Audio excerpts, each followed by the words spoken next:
Iya, udah mau procurement dulu. Ah ya. Ya procurement.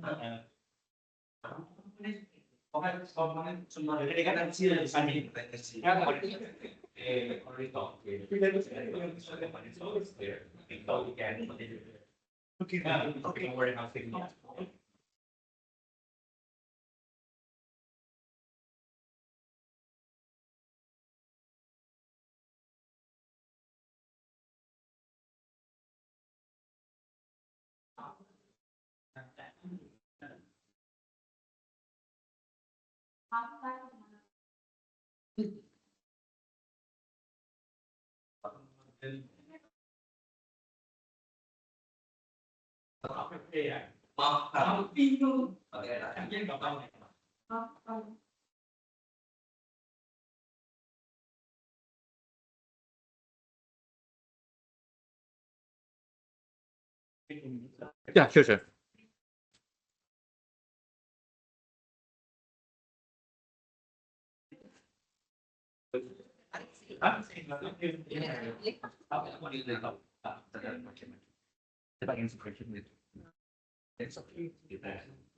Integration. We have an audience who would like to know. Yeah, of course, styles.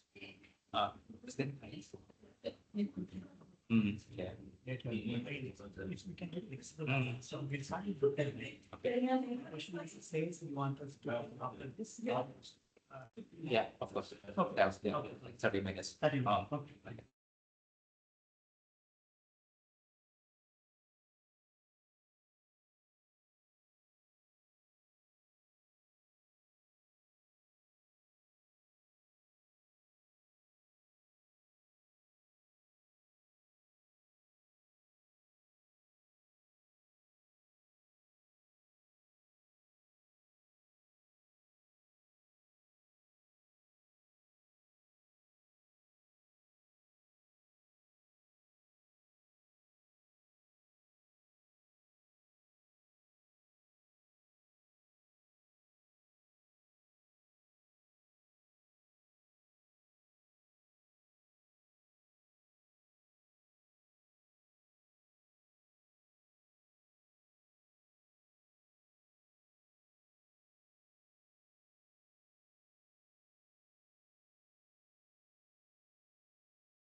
Nice to meet you. Nice to meet you. I hope you make the right decision. Right, of course. You're You're leaving? Yes. Okay. I will try to see you later. Right, okay. Okay. Right. Thank you. You need somebody to escort you? Is it okay? Then we can go by yourself? Something All right. like that. Okay.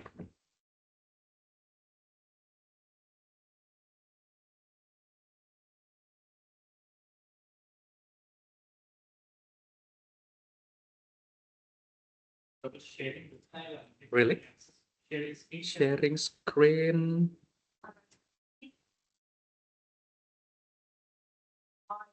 Yeah. You are already presented now.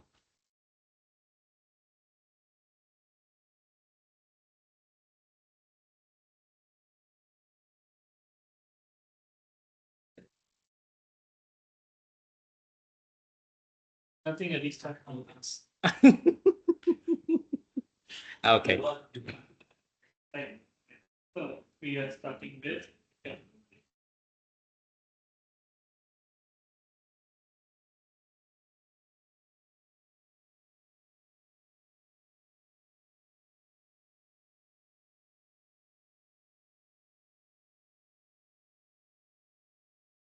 Before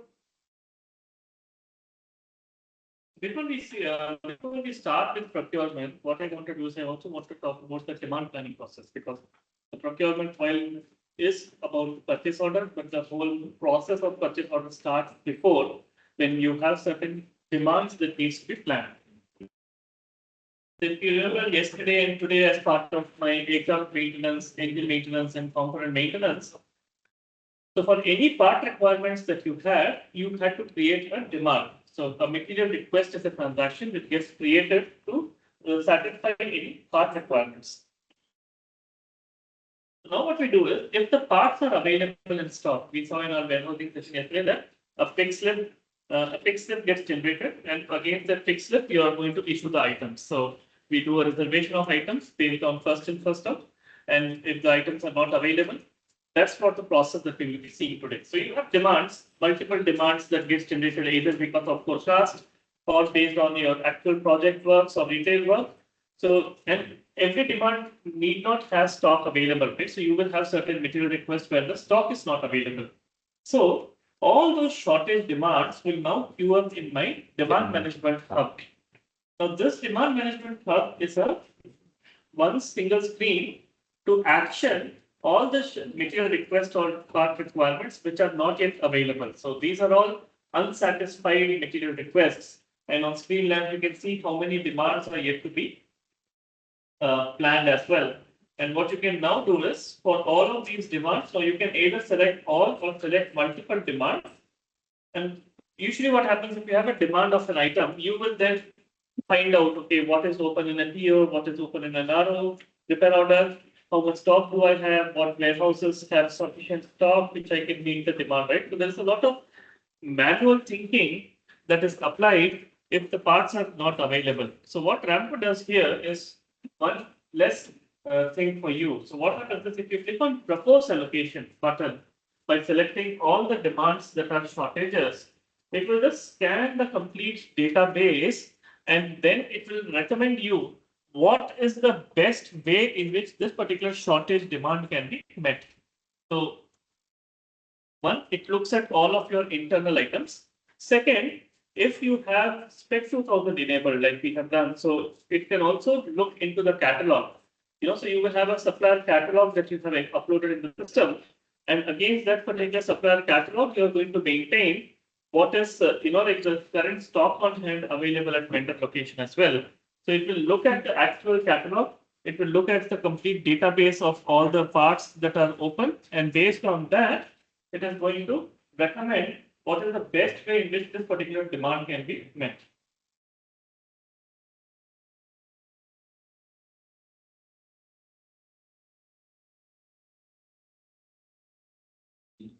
Yeah.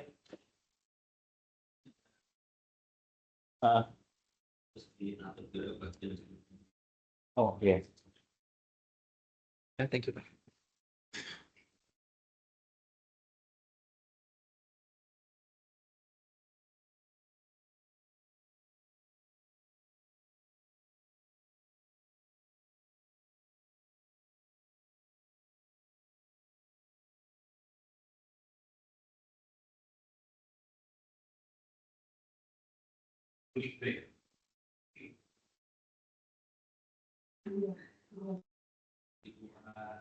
Okay. So now what happens is when you click on this, the proposed allocation button, now Ramco will find out what is the best way in which this demand can be met. And one of the ways which it satisfies the demand is to one of the following options, right? So if you have stock available in your warehouses which are not meant for reservation, then it will recommend you to create a soft allocation. But let's say, for example, you have set up multiple different warehouses which is not linked to the main warehouse. Then Ramco will also recommend you, the second priority is to recommend you to create a stock transfer so that you can transfer the stock from another warehouse to meet this particular demand. The next thing it will recommend you is PO.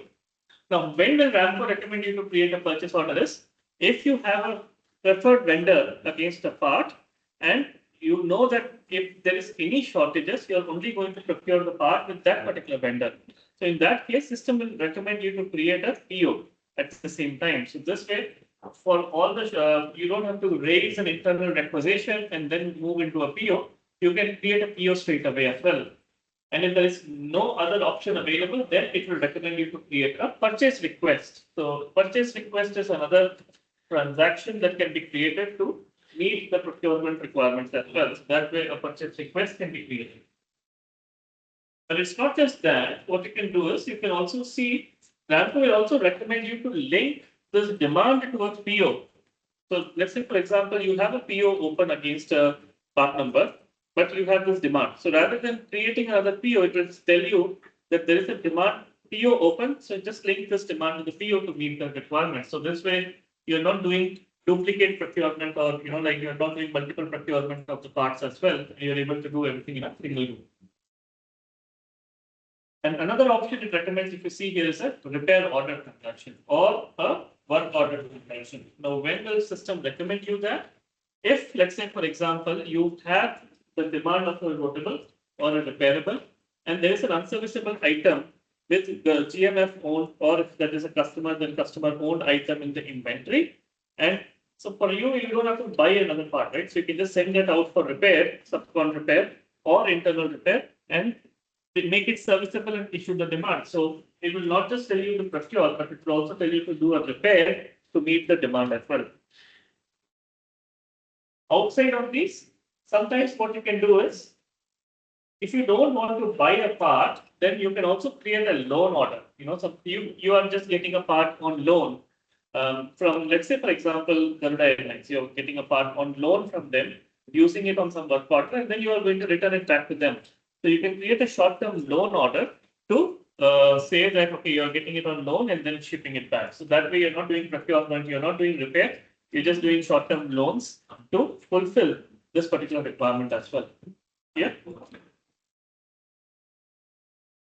So this is a demand management screen, which will automatically filter out and tell me what is the best way to meet the demand as well. So able to understand the demand management hub here, the concept. So shortage demands are shown. Against the shortage demands, I will take an action of procurement, repair, or transfer to meet the shortage demand and satisfy. Now, the moment I click on initiate action, what Ramco will do is this demand will go away from the screen. So the moment I take an action, I don't want to see this here, right? So Ramco, what it will do is it will remove the demand from the screen, and now the demand can be tracked in this particular tab, which is planned demand. So the demand management hub is not just meant to track what needs to be done, but also track what is still open. So yes, for a demand, I raised a PO. So what is the delivery date of the item? If I raised a work order, what is the delivery completion date of that? So all of those can still be tracked here, which is the demand management hub.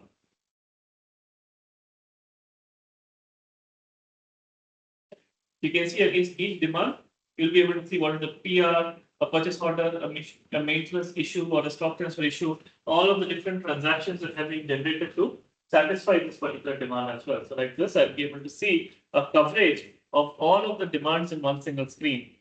And now what you can do is you can use the search criteria and give one work order, let's say engine work order. And then you can see for that engine work order or heavy maintenance, all the demands raised with what is the steps taken to satisfy those shortage demands. So like this, you'll be able to extract or export this complete thing into an Excel as part of your project reporting as well.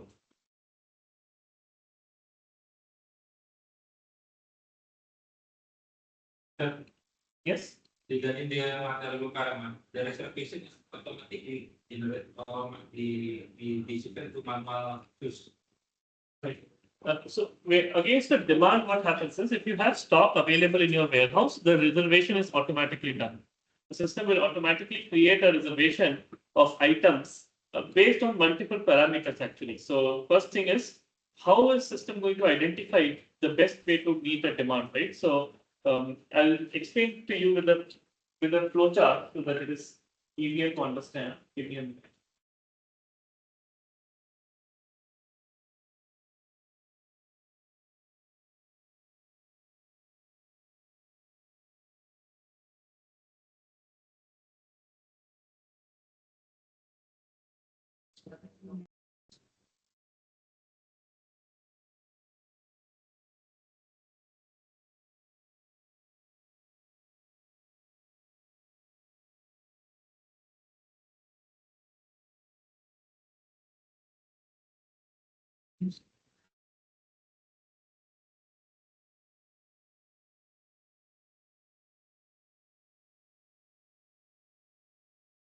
All right, so I'll just explain you how the demand logic works as well. Okay, so now you are raising multiple demands, right? So you're raising a demand for maintenance or for replenishment as well. So you might define a min-max, and against the min-max, you would have some shortages happening as well. Stock falls below the minimum level or the reorder level, and that triggers a purchase requisition or a material request.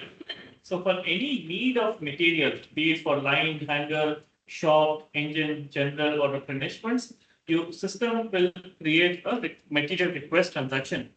Now, against a material request, what it does is, system is now going to check whether the part is available in my requesting warehouse. So if I need a part, let's say in warehouse A, then it will first check whether it's available there. And if it is available, it will do an automatic picking and allocation of the item as well. So automatic reservation will happen and a pick ticket will be generated from the brand code. So this is what happens when the parts are available in the warehouse where I'm requesting it. But if it's not available, we also talked about alternate warehouses, so you can set up multiple other alternate warehouses to say if there is a shortage in warehouse A, then automatically issue from warehouse B. A typical example is, let's say if you're doing some maintenance on Indonesian aircraft, your first preference is to pick up from bonded store. But if the parts are not available in the bonded store, then you can pick up an issue from your main warehouse at the same time. So you don't have to do manual checks, right? So that's what we define these warehouse relationships. And there also it will do an automatic picking and allocation. So if the stock is available, the reservation happens and pick ticket is generated. If the stock is not available, then the demands will queue up in my demand management hub. This is the screen that we saw just now, where the shortage demands are going to be shown. So this is how the general process works when you're raising a request for a part. Sometimes material on the alternative remote plant or remote area is already allocated or booked for another future or other maintenance like hanger will be allocated for next week installation. Yes. System can like packing, booking the stock, and then will new requirement comes, they will not pick the Correct. material. This can able to do Yes. it. So if the parts are reserved, it cannot be used by any other demands automatically. Somebody needs to take a manual decision that, you want to cancel the reservation from the already placed demand and put it on a new material request. But system will not. So that's why when you look for a part in the system, it will tell you two things: what is available in free hand and what is already reserved. And available on hand and reserved is equal to my total quantity that is still sitting on my shelf. So allocated quantity cannot be used on any other demands. It's only the available quantity that can be used on those particular demands as well. Okay. So now when the stock is available, now this is how Ramco has been designed as well. So when you raise a material request, and if the part is available in the requested warehouse, how does it find out, right? So first thing it checks whether the part that I'm actually requesting is available, right? So if part A is requested, it checks if part A is available. If the part A is not available, it also checks whether there are any direct alternates or conditional alternates that passes the conditional checks that's available. That's why we check the alternate part as well. So when you raise a demand, it not just checks the main part, but it also checks whether any of its alternate parts are available or not. And if it is finding that alternate stock, so sometimes you might have vendor consignment stock. So they are stock that is used for your maintenance, but by default, it will check for Garuda owned. If Garuda owned item is not available, then it will check for, let's say, a pool agreement part number, or a PPH owned part number, or a consignment owned part number. So we will define them as alternate to whatever stock you're requesting. So it will check whether any alternate ownership is available and also alternate condition. If the technician mandates, they only need a serviceable unit, right? Or they need a new unit. You can say if the new is not available, what are the alternate conditions that can satisfy? So that's what system will check here as part of my requested warehouse. And then the same check is done in the alternate warehouses as well. So in the other warehouse also, it checks if the requested part, alternate stock status is available. For the current condition can be one way or two way. It is two ways as well. So you can either define them as one way conditional alternates, conditional check, or two-way conditional check. So for new item, you can say serviceable is alternate, but for serviceable, you cannot say a new item is alternate. Yeah. For serviceable item, you can say overhauled is alternate, but overhauled serviceable item is an alternate, right? This is same part number, different conditions. So if the let's say for example, so if the technician says they need a serviceable item only in the demand, same part number. If they say preferred condition is serviceable, you can say if serviceable is not available, still issue a new unit. But if they want a new unit, you will not issue a serviceable unit, right? So that is how you define. Other what you talked about is my alternate part, where ITC will determine whether it's a one way or a two way alternate as well.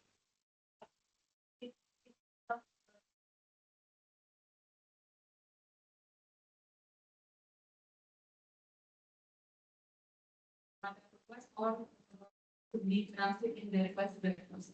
So it will again it depends. So let's say for example you're in the same building, you have a warehouse here. You don't have to do a transfer, right? So in that case, it will just automatically issue to the request. You don't have to change the warehouse as well. So you request in warehouse A, warehouse B is available, it automatically issues from warehouse B. But let's say it's in a different facility altogether. Let's say you have a facility in Bandung, and there you first have to do a stock transfer. So there the warehouse person should pack the item, ship it, then the part will be received. So in that case, it will create a transfer order. So you determine between two warehouses, should it issue a part or should it transfer a part? Is there any limitation to how many warehouse that we can track? No. Okay. You can have multiple setup as well. I'll show you how the setup is done. For the alternate part, is it maintained in the master data level? Okay. Right. So now let's say you requested for 2 items, and like this system has found 20 items that meet the requirement. And now, how will system know which is the best 2 item to meet a demand? That's what is the third thing that is done in the system in the background, which is the allocation strategy. Now this is set at either a part level or at a part and a warehouse level. So you'll say for most item, first in, first out, which means the item that came in first has to be issued out first. So this way, finance knows that they don't have any obsolete inventory and all the slow moving items gets issued out. So first in, first out methodology is taken. But let's say if the parts are shelf life controlled or maintenance controlled, then you will say that the part should be reserved based on minimum remaining shelf life. So the item with the least remaining shelf life will be picked up first and then issued against that particular demand. Regarding the scenario hunger and where is the priority? Sorry? The scenario hunger and for the same requirement. What the priority scenario for the So that you will define whether, so every demand will have a priority, AOG, normal. Now, so the work order will have a priority, which is AOG, high, medium, normal, very low. So these are priority codes that you set up. Now, if a line job needs a part, it will take it from the line station and the warehouse that is mapped to the line station. If a hangar needs a job, there is a warehouse mapped to the individual hangar. If an engine shop needs it, then there's a warehouse mapped to an individual engines as well. So like that, it will first take the warehouse map to that workshop, and then you can define which is the other priority in which the order should be picked. Let me just show you how this thing works. I mean, maybe that will make it clearer. Ambil sampel Pak, like just like we have some order requirement material requirement for the order from the hangar. Maybe one month before, and then suddenly the line maintenance did send the part number, but at least 1 day before. But the urgency line maintenance must be complete first regarding the hangar. But the stock only one for the support. Because the system automatically peak. So we will stop will to hangar. How to adjustment regarding the clearing status regarding the reservation.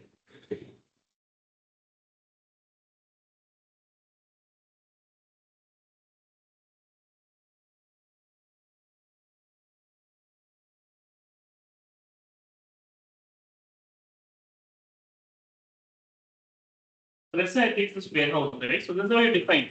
So let's say if this warehouse is a line warehouse or a hangar warehouse, so this warehouse I will define what are my automatic issue warehouses as well. So this is where I can define multiple warehouses saying, okay, first take from this warehouse, and this is the order of priority, sequence number.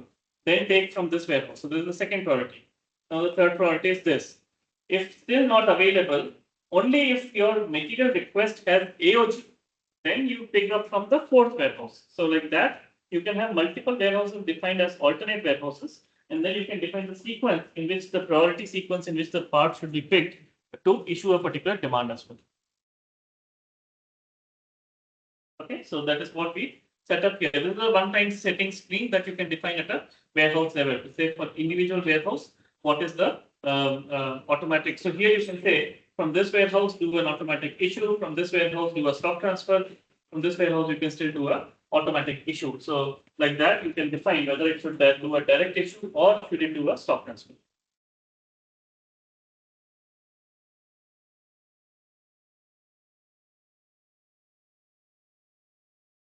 If you offer financial because like cost movement or It is mostly from a stock movement.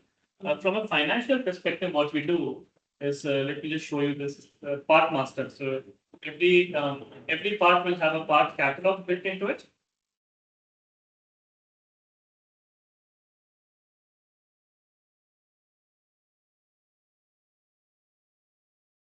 So this is what I was showing now, right? So the allocation strategy. So this is what I was showing. This is for the parts movement.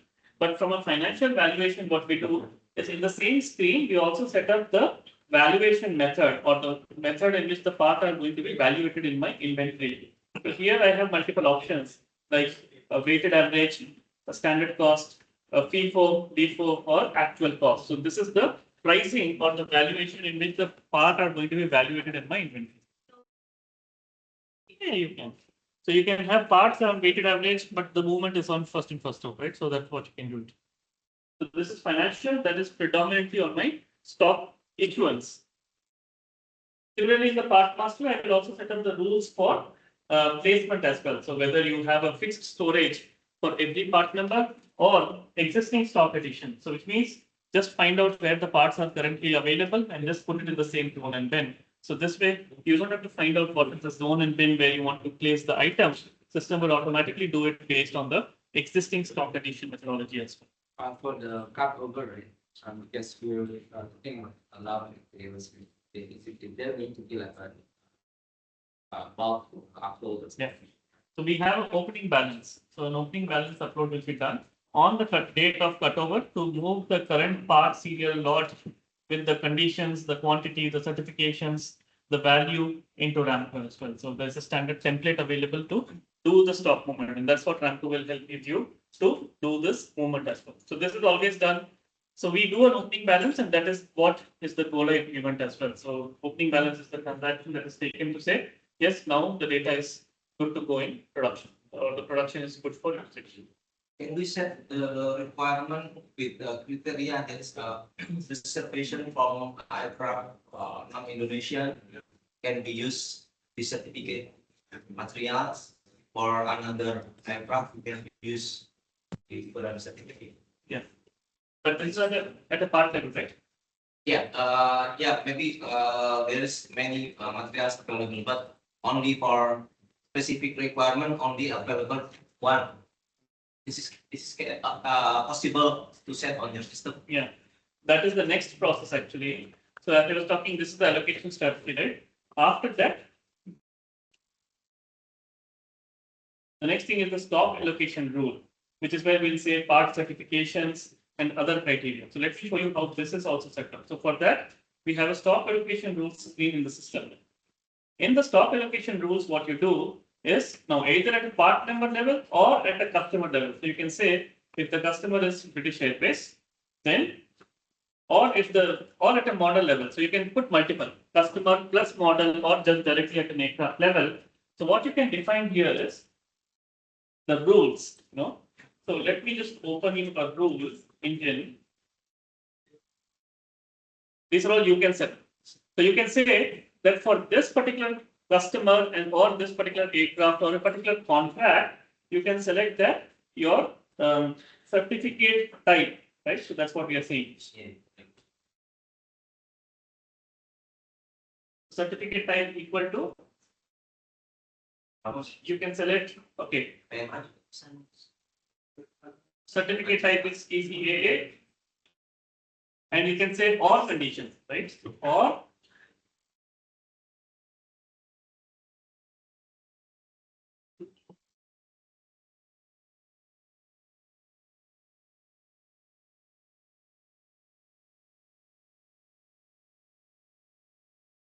so like this, I have set up a rule. Say that for the particular rule ID that I've created for an individual customer, I'm saying that allocation should only be done if the part certificate type is equal to Transport Canada or it is equal to EASA Form 1. Now, what it will do is for those customers, it will only check for those certification of parts. And if that certificate is not available, but let's say Indonesian certificate is available, it will still not do a reservation. So like that, you can create your own custom rules within the system at a contract level, customer level, engine model number, or at a contract level as well. And you can see I have defined so many different rules where you can say for certain customer, PMA parts are allowed and deviated parts are allowed. But certain customers will say that PMA parts cannot be used on their particular work orders as well. So like that, I can define those custom rules myself. And if I again open up this pop-up box, so you can see you have plenty rules. So let's say, for example, you have a coal contract. So your customer will say, do not install a component if the component is less than 5 years old. So you can define the rule saying that for this customer, the component age should be less or equal to 5 in years, right? So like this, you can build your rules to say how the allocation is going to be done as well. Or certification age. Do not install a part which was certified less than 5 years before. So like that, I can put certificate age less than 5 years to say any parts which are certified before 5 years from today should not be used on this particular customer work order. Our case in real case is we have same part numbers, but different contract scheme. This part number can be supplied to Garuda and Citylink. the same part number. Yes. So if contracted from vendor A, only can be installed to CityLink. Vendor B only can be installed to Garuda. Okay. So Is this possible system? yes, so this is where purchase order, right? So you can define a PO. So say if you purchase from this particular supplier, then this part should only be used on Garuda and not on CityLink. Whereas if the parts were purchased from someone else, then it should not be used on other customers. That's what you're saying, The right? same part number, we can make the rules like language. So that what we do is we set it up as part of our contract, customer contract. Okay. So in my sales setup, this is a contract scheme which is done for every customer. Okay. So here we'll define what is the work scope, what is covered in contract, hangar maintenance, line maintenance, or engine maintenance. What is the aircraft or the models, the work scopes, the inclusion, exclusions, everything will be done. And as part of this, what we will also do is let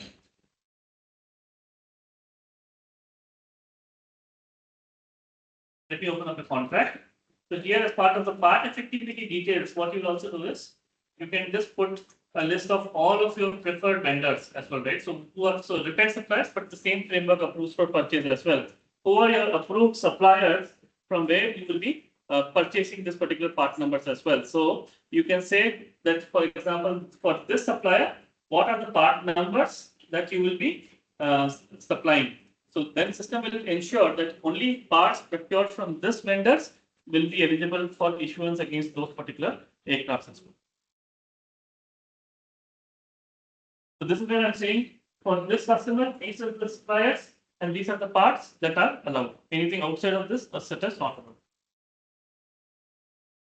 Okay.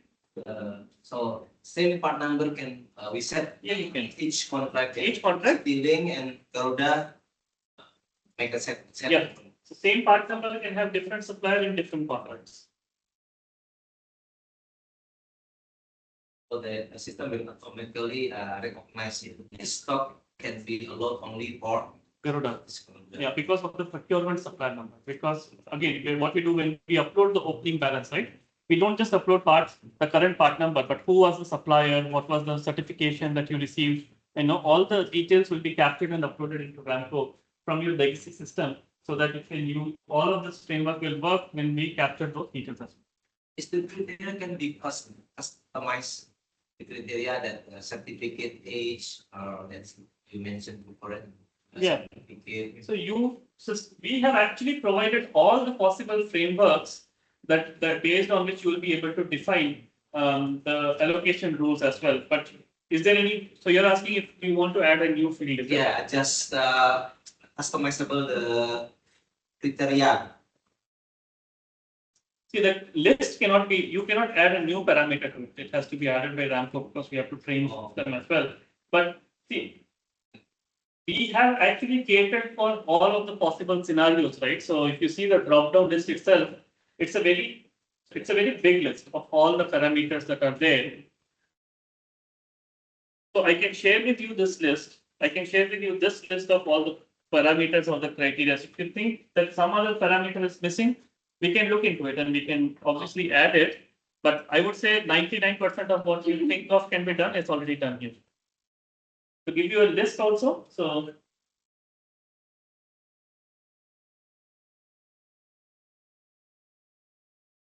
yeah, so these are all the lists of the stock allocation rules parameters that are currently defined in the system as well. So you can see from all the way from component age, aircraft age, TS&CS and remaining life to even warranty, remaining warranty, condition, mod number, TMA usage, certificate type, cycles and attachments, and also any technical data that is required. So all the parameters that you can think of based on which you would do the reservation. We have worked extensively with some of our customers to build this framework as well. So, but yeah, if you think that something is required, then we can definitely look to add that as part of our product roadmap. And this is the old PPT, so some of the new parameters that we added. So every new version we prefer using on stock first rather than consigning stock or vendor stock. Yeah. We have some rules that that is also set up currently used. So it's not in the same screen, but you can see here we have this concept of stock status. Okay. So What you will define here is, let's say, for example, for owned item. So by default, you will take Garuda owned item.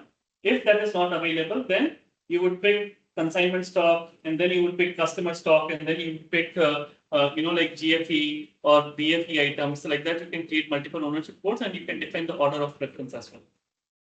Waiting for Yes. Yeah, we call this as the stock status in Ramco is nothing but the ownership code.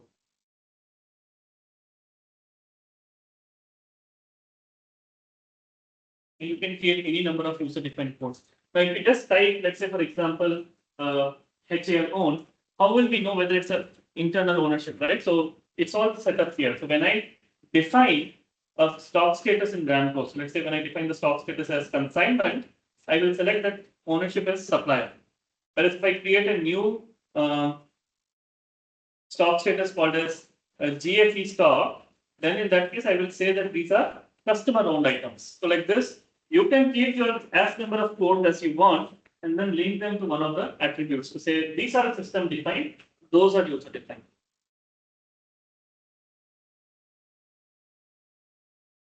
this can be make a sub criteria of priority for taking the own stock first. Yeah. So that again, what happens is, I will again go back to the same contract scheme, right?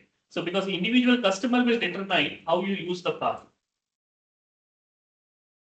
Let's say, for example, when I'm in this particular contract, what I will define here is the part handling details. So who is going to supply the parts, whether it is going to be supplied by MRO, which is GMF, or whether it is supplied by customer. So you can see what are the permitted values. So whether customer will provide, whether MRO like GMF will provide, or there are specific parts which will be provided by customers and other parts will be provided by GMF. So like that, the contract will say who will supply the parts. So at each contract, I will say whether if it is MRO, then first preference is GMF owned parts. If it is customer, then the first preference is to look for customer owned parts. And then what you're also saying is usage of internal parts in case of shortage. So if let's say customer says they will provide, but they didn't provide, or the part is not available from the customer, you are still having other parameter. Usage of internal parts, Garuda owned parts, if there is a shortage on customer part is set as allowed. So in that case, you can still allow. So what Ramco will do is, if customer is not available, automatically picks up the Garuda owned items. You don't have to do anything manually. And it all comes down to how you set up these contracts. And same thing, can I use other customer parts? So for let's say Garuda, you can say yes, you can use CityLink owned parts. But for CityLink, you cannot say you can use British Airways owned parts, right? So like that, you can say usage of other customer parts as allowed or not allowed. So the sales contract will define it. Yes. Priority. That's what we are defining here as part of my contract setup. So, and one contract can have different parameters, other contracts can have different parameters, and each and every work order will be linked to a contract. Okay. Any other questions? It's a very comprehensive and a very detailed framework that we have actually from a stock allocation, reservation, stock allocation rules, which is again very comprehensive framework. How about the protocol valuation? Protocol evaluation of the material. Yeah. So You will. Is there any session to explain or? I can do it now. It only will take. So basically, at every part number level, we will define what is the valuation method, right? So I showed you right now.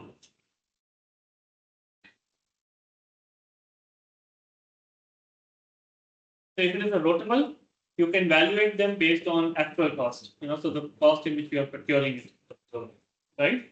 So like that, you have multiple methods. So actual cost is one method. So valuating based on the PO value or weighted average rate. So automatically it takes the average cost and based on that valuates the item in your inventory or first in first out or last in first out. So based on that, Ramco will automatically do an inventory valuation. And these rules are not set at an organization level, but at a part number level. So some parts can be weighted average, some parts can be actual cost.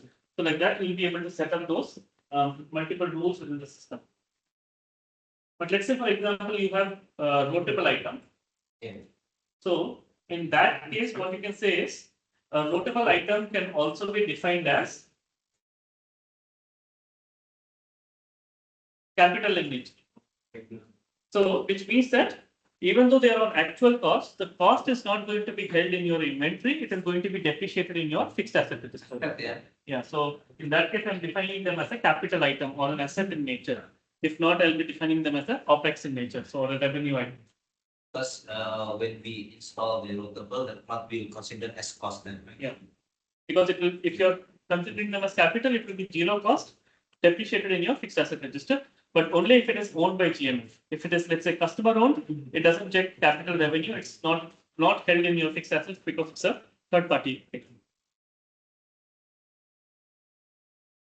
So another thing from a part master I wanted to cover was on the alternate parts as well. So this, as you know, right? So from the IPC reference, you can have part numbers as direct alternates. So I can have multiple parts defined as alternates. And for that, I'll be able to define my order of preference. So multiple parts can be defined as an alternate. And again, alternate definitions can be one-way or two-way alternates. So this top box is my direct alternates, which means they're alternate to each other irrespective of any conditions. But then we also have the framework to define conditional alternates parts. So here I have defined that this part is alternate for a specific aircraft MSN or for a specific aircraft model. So that means only for that model, this part will be deemed as an alternate part, but not for any other part aircraft models. I want to ask, is this, I believe the system accommodate process of exchanging the rotables, right? Correct. Exchanging. Yes. We have asset rotables. If we exchange, the serial number sent to the vendor. That we Vendor. obtain Okay. new serial number. Yes. In this system, we should create the new asset and dispose the old asset. Or how we It just flips. So same asset number, same value, the serial number gets changed. So in the finance system, what happens is the asset number is still the same. It's just that the serial number A is changed to serial number B because serial number A has gone to the vendor and serial number B is received from the vendor. So do you create a new asset now? Just asking.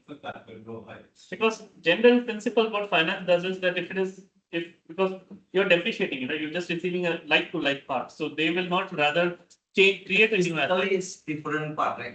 Yeah, serial number is different, component ID is different. Condition is newer or older. Yeah, normally should be appraisal the new obtained asset. Now, in the part master, we have a rule to say that if, let's say, for example, the part becomes serviceable, the value diminishes by 20%, 30%. But if the serviceable item becomes new again, let's say a new serial number came in, which is a new item, the value appreciates by 30% because now it's a new item, not a serviceable item on the asset. So like that, you can define rules at a part number level to say what is the depreciation appreciation value based on the condition or at a part level. Once we post the good receipt, they will be increasing 30% if we receive. In the finance side, asset side. Yeah, correct. In the asset side. But again, nobody all the framework is available, nobody in my knowledge uses it. They just use the asset flip feature, or you have a third option. Retire the asset and then it will mandate you to create a new asset. So Ramco comes with process parameters. How do you want to do when you receive a new serial number against an exchange? It can be flipped, it can appreciate based on part master, or retire an existing serial number which is gone and create a new asset. So you can say whether which process works best for you. But commonly on your customer, they will Flip. Yeah. Again, operators usually go for flip because they have this PBH models, right? So, or not PBH, sorry, they have this common exchanges that keep happening for repairs. So they would rather have it flip and take their work easier as well. So operators, as I know, mostly go for flip. One MRO I know which is in Hong Kong, they go for retire and create a new. Because they are doing a lot of customer goods, FICO. But all your customer maintain as asset, yeah, for their rotables. With the threshold value. So anything less than 1,000 USD at a unit cost is expensed off. Anything greater than 1,000 US dollars is then considered as an asset. So there is a CapEx threshold that is usually defined to say what is the value beyond which it should be considered as a fixed assets, even though you have defined them as capital.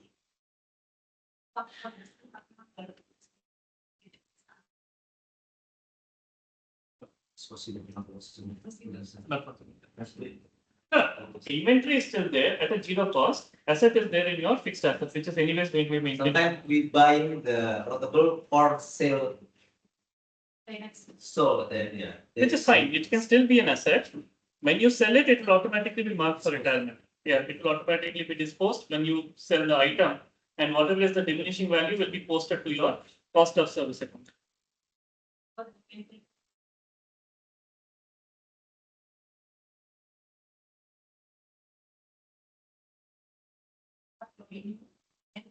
The second because with the partition after event, Hmm. it will be the different. Serviceable, 40% is probably 100%. Kalau beli, kalau mau ambil si asal ini, nanti dia beli lagi kondisinya after event kan kalinya bisa.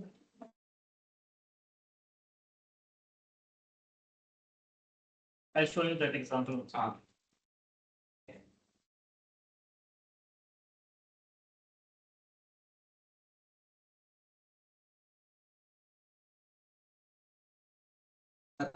Aset setengah tetap.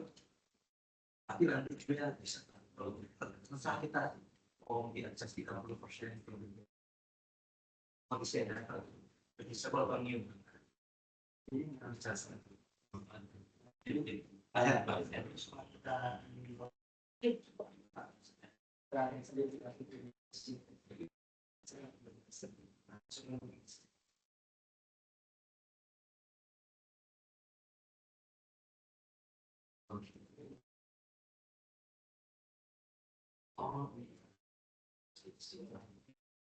This is where we'll select the valuation policy, what happens when you return an item as the different conditions.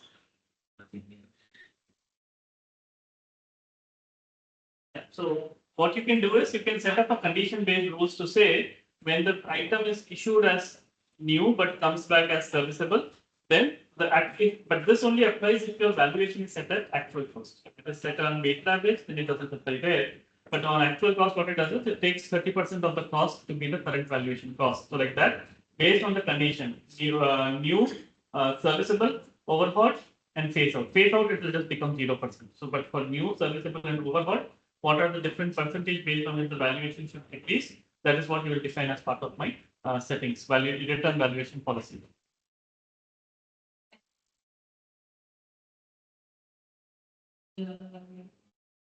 Yes, so new condition is 100%, serviceable will be 70% of the acquisition cost. It's on the fiscal year. Purchase value, right? So when you it is 100% of the year cost, purchase cost. So for a new item, it is 100% of my procurement cost. For serviceable item, it is 70% of my procurement cost if the item was newly purchased in RAM.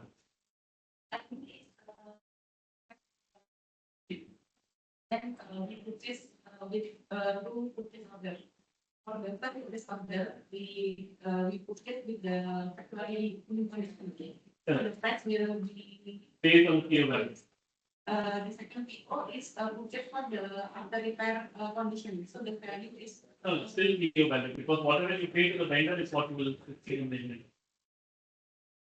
Because you have purchased this item from vendor at $700, which is 70% of the $1,000, which is for a new. In what might, okay, so in that case, I will still take clear value because I purchased first time as serviceable. What my policy is, if I purchase first time as new item, but 5 years down the line, it is getting serviceable, right? So I'm diminishing the value based on the current condition. Only for the parts which I purchased factory new from value.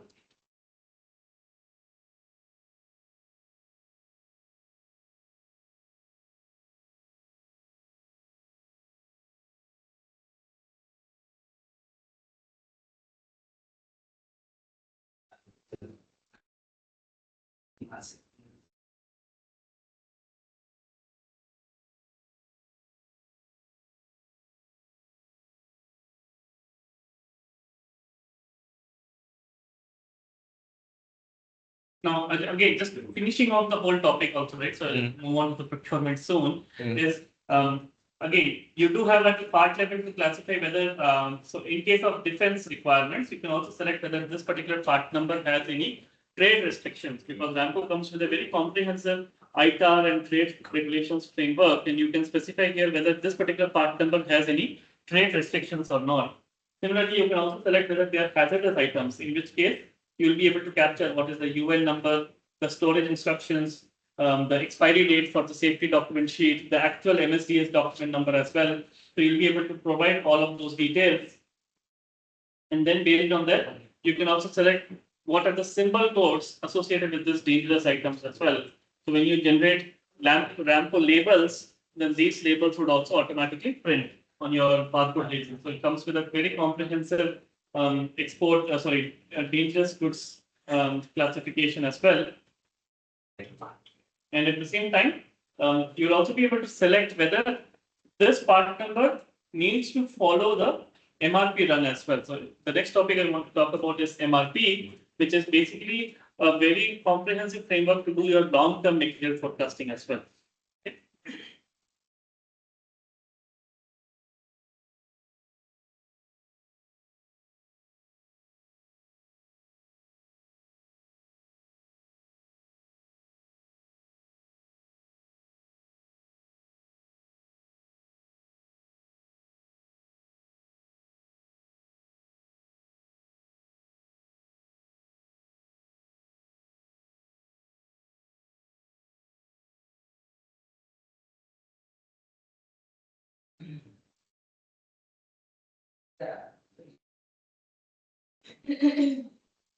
Just give me 1 minute. Okay.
So I just want to show you how the MRP process works, right? Because this is important from a procurement perspective as well. See, there are multiple inputs that goes into our MRP engine, right? So this starts with first. The first one is my maintenance forecast. Now, this maintenance forecast will predominantly be for your Garuda and CityLink, for which you are managing the, let's say, for example, for which we do know what is the maintenance forecast as well, right? So for every tasks, every checks, we will have the forecasting to say when the tasks are going to be due. And at every task level, I know what are parts required to carry out those tasks as well. So maintenance forecast will be the first. The next one is also MRO work packages. So if you have a customer forecast, so because if customers have given you that they're going to send you an aircraft if for C-check, is the high level plan, then you can input that customer forecast as well. So the customer forecast will be given as an input. Similarly, shop work orders like components and engines, right? So component and engines will predominantly take from your engine removal forecast. Again, so Garuda will share the engine removal forecast based on which we will create those forecasts in the system. And similarly, manufacturing. So because you do manufacturing of cabin parts as well, so any manufacturing orders that needs to be planned for these parts will also be as an input, and any stock demand. So let's say, for example, you have stocking requirements to stock min-max based on min-max or the reorder levels. So those are again the inputs that would go into your MRP engine. And based on that, Ramco will recommend what is the best way to meet that particular demand as well. So be it through repair, be it through purchase, or be it through manufacturing. So the system will recommend you these three options. And there are a lot of business rules that are impacting this particular flow as well. So typically your contract rules, how we sign the contract, who can provide you the part, whether it's MRO or whether it is customer. So those contract rules will be sent into the MRP engine. The stock allocation rules, again, we saw this thing, right, where you can define that certificate type based rules and other parameters based rules, alternate rule definitions, part attributes, bill of material, and the lead time. So these are the 6 different informations that are going into this MRP engines to sort of do a scheduled run as well. So it takes alternate parts and its priority. The stock allocation rules, you talked about certification, right? So that is also taken into impact, the warranty, age, etc. Your contract-based options, whether can you do cross-customer stock usage, who supplies the parts, and whether PMA parts are usable or not. And also your alternate requirements, specific serial lots or preferred condition. And that goes into your MRP engine, based on which we are able to identify the demand level identification. And based on that, we'll find out what are the total demands required for the forecast, what are the total supplies, stock, due-ins coming into the items. And based on that, if there is any deficit, then that deficit goes into my procurement planning as well. So this is a very, again, a comprehensive framework developed to do your long-term maintenance forecasting as well. And if you are doing a 6-month plan, you don't want to put all the parts together, right? So you can also create 6 equal slots on a monthly basis. So we know on month 1 in the 6 months, what are the parts required, and based on the lead time, we will only initiate a PO based on the lead time. So if the part lead time is only 2 days, then 2 days before the plant start date is when system will raise a PO. If the lead time is 45 days, and even though part is required on 3 months, it will tell me if system will either automatically or manually create a PO 45 days before the task is due for maintenance as well. So like that, we will create those slots, and based on the slot, we will do the planning. And this runs on a daily basis. So you can say whether it should run daily, whether it should run weekly, monthly, or yearly. So you can configure the MRP runs. Even if the MRP run is scheduled on a weekly basis, you can still override and do a manual MRP run to then find out, okay, based on the change in forecast. So let's say now your flight schedules have changed. So you can do a simulation by changing your, by manually running the MRP and finding out the difference between the previous run and this run. And then you can see whether, because my flight schedules have changed, do I take this or do I still keep my old one as well? So the simulation based on manual runs can also be done in the MRP. And based on that, it will create PO, repair orders, work orders, make work orders, whatever document has to be created to satisfy that particular demand as well. So this is a very, as I said, a comprehensive when you say slot wise, it's basically based on the aircraft slot planning, is it?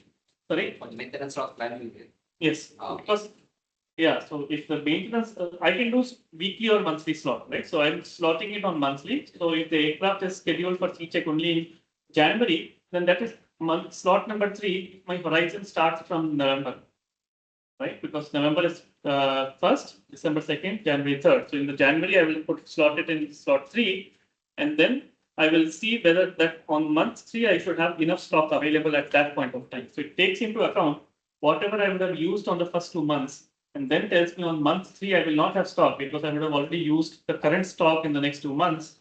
And then for the 3rd month, it will recommend me to create a PO.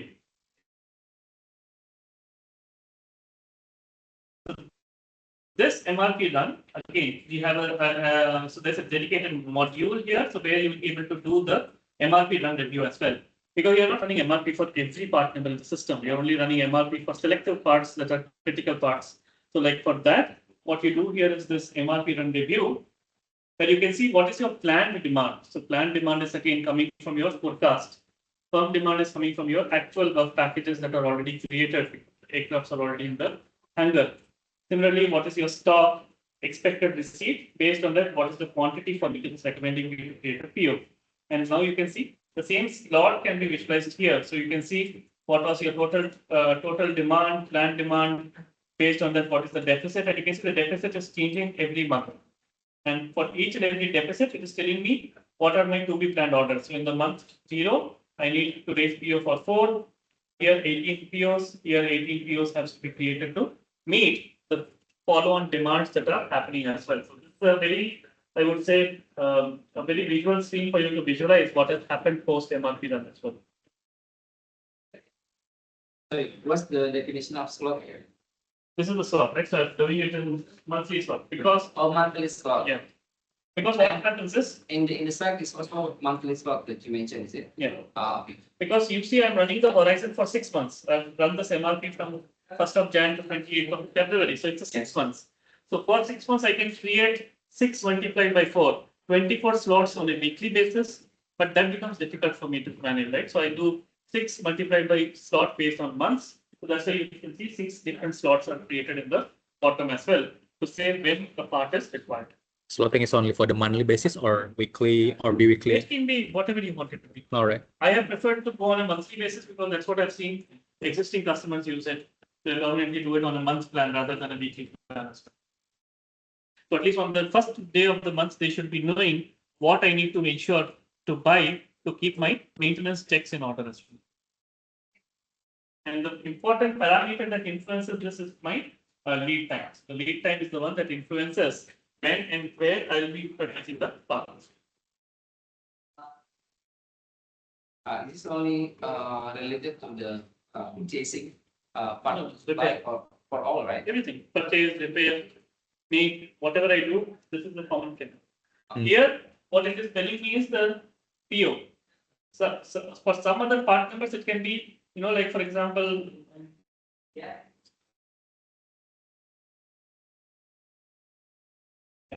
if you see this part number, it is telling me to create a make work order, right? So if you see there are 3 quantities on make work order because I have a manufacturing capability to do so. So in that case, it will recommend me to do a make work order. Similarly, here it will tell me to do a shop work order, engine work order, or component work order, or a repair order to sort of meet the requirements. So purchase, repair, manufacturing, it will suggest all those options to do the purchase.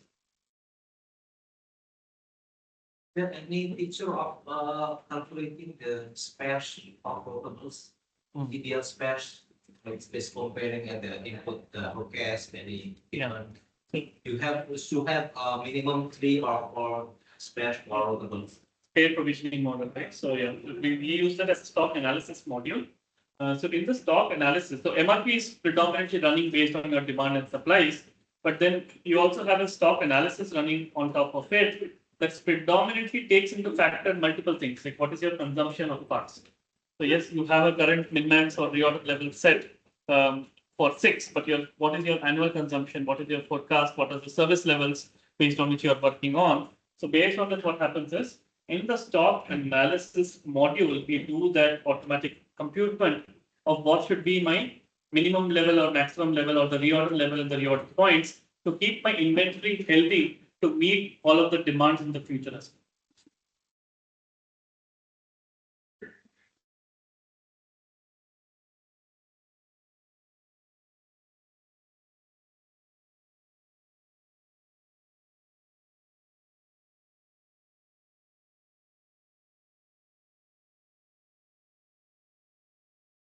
Yeah. So here, if you see compute replenishment, because I'm computing it for full 1 year, and here it will see for every part number, it will tell me what is my service levels, the per order cost, what is my annual consumption. So that annual consumption will be shown here. And based on that, what is the lead time that has been calculated? What is my current minimum level? Based on which, what is my calculated minimum level as well? And based on that, what is the new minimum level that I'm updating my system? So like this, what happens is it will automatically compute, and there are some standard formulas built into this as well. So we work with standard inventory formulas to find out what is the minimum level or the reorder levels, based on which you can review between your current and new one, and then you can click on the update button to update the calculated min-max values into your system as well. Yes, so this is just to answer your question like that. My question is portables, you have repair TAT and calculating TAT on the shop, and then the handling removal. So based on that event forecast, we should have floating spare. We call floating spare, minimum 3 for this part number or portable calculating. Like that, it's minimum spare. So for road,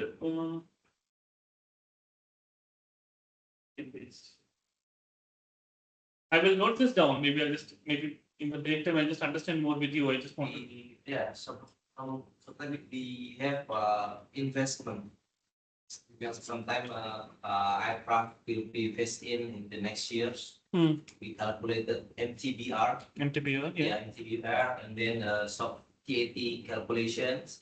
That will comes this part number P3, yeah. P3, you should have 6 to be rotating on your. So this particular exercise you are doing for your own fleet induction, or you are planning, you are supporting certain foreign carriers as supporting some float in general. So basically what you are saying is for the future induction based on the future aircraft arrivals, what should be the float you need to maintain?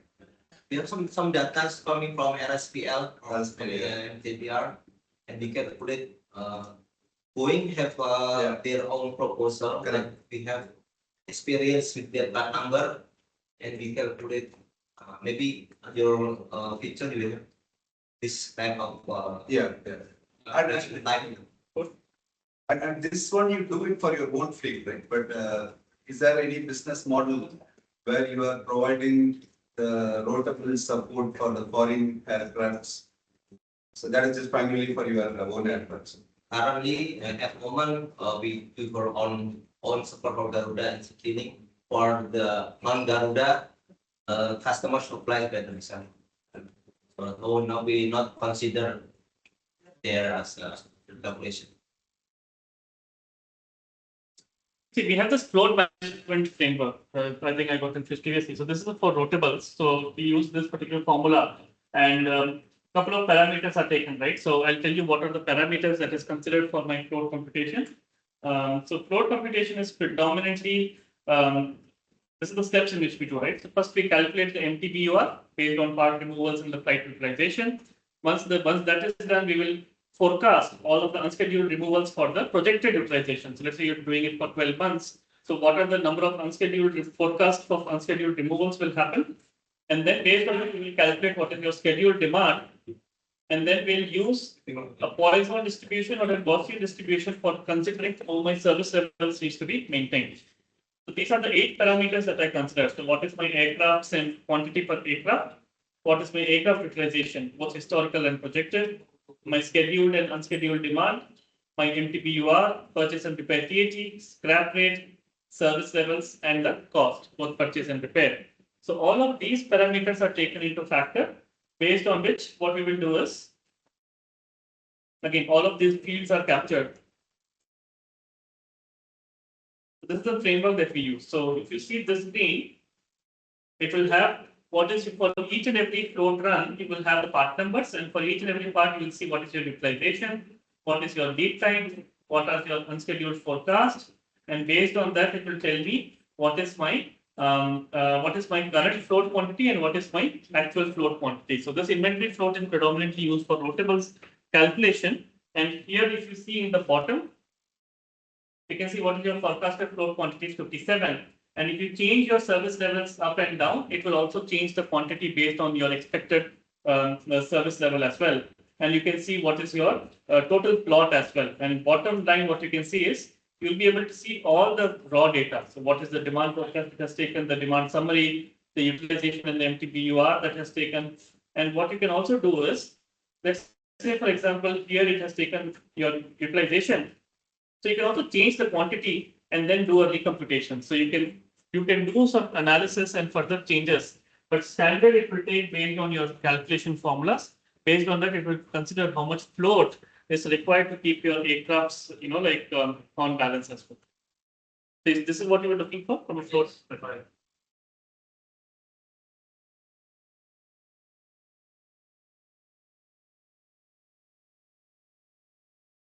Like this, it will show you all of the parameters that has been considered based on the float. And the actual float itself I told you, right? So this is the formula in which the actual float is calculated. So I'll share you this one so you can have a look at the current formula that is being used to calculate the float for all of the parts that you consider to be calculated. Again, in part master, you can say whether float computation is required or not.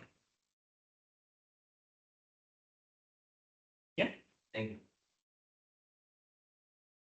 So now we have MRP running for demand and supply for expendables, the float running to keep your optimal float in check. And all of this sends as a feedback to my procurement module because all of these are raising my POs in the system. So any shortage of float. So what is my current quantity, float quantity? So for the balance, it will recommend me to create a PO. And then it comes into my procurement module where I will now be doing the procurement of parts as well. So we have a dedicated PO module, but before that, I thought I'd talk about suppliers because the suppliers are going to be created in SAP and SAP will still continue to create new suppliers. But what we'll do is we'll interface Ramco with SAP to automatically get the supplier data from SAP into Ramco. But that being said, only the financial part and the basic information of the supplier is going to be handled in SAP. The remaining information about the supplier would still be captured in Ramco. And one of the key important parameters that we will capture here is my electronic data interface capability or the Spec 2000 capabilities. So this supplier, what all are the digital transactions that are going to be supported? So I'll say that yes, this supplier will be able to receive a PO change. They'll be able to send you an invoice, send you a quotation, receive multi-line PO as well. Package with your software. Yeah. Not add on it. Sorry? Not as add-on, but already with. It is readily available. Yeah, it's one package. It's just that from a licensing perspective, the cost-wise, you have to have a separate contract with AeroExchange as well. But once you do that, we don't have to build anything. It's already developed and ready as part of our software package as well. So from a automatic data transfer as well. In fact, most of our large-scale customers use this module to sort of digitize their procurement models as well. So they are not manually sending the PO, whereas when the PO is approved in Ramco, it automatically sends the copy of the PO to the supplier as well through this Spec 2000 channel as well.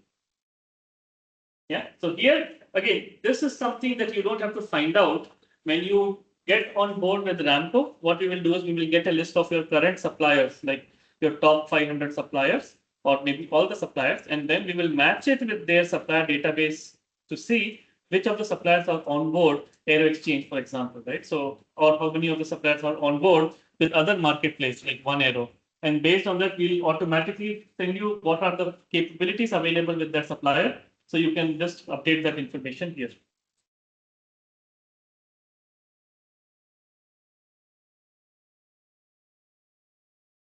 Sometimes we get scrolling.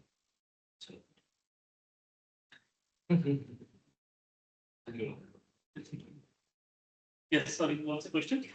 Sometimes we control the suppliers, they have expiry of That's next topic. certification. This is embedded with this feature here. So we have the certificate details for the supplier, where what you'll be able to do is you'll be able to capture the certifications and the validity of those particular supplier certifications as well. So you can see here, I have created a validity of this particular certifications. So now what happens is, there is a supplier certificate expiry alert, and and you don't get that.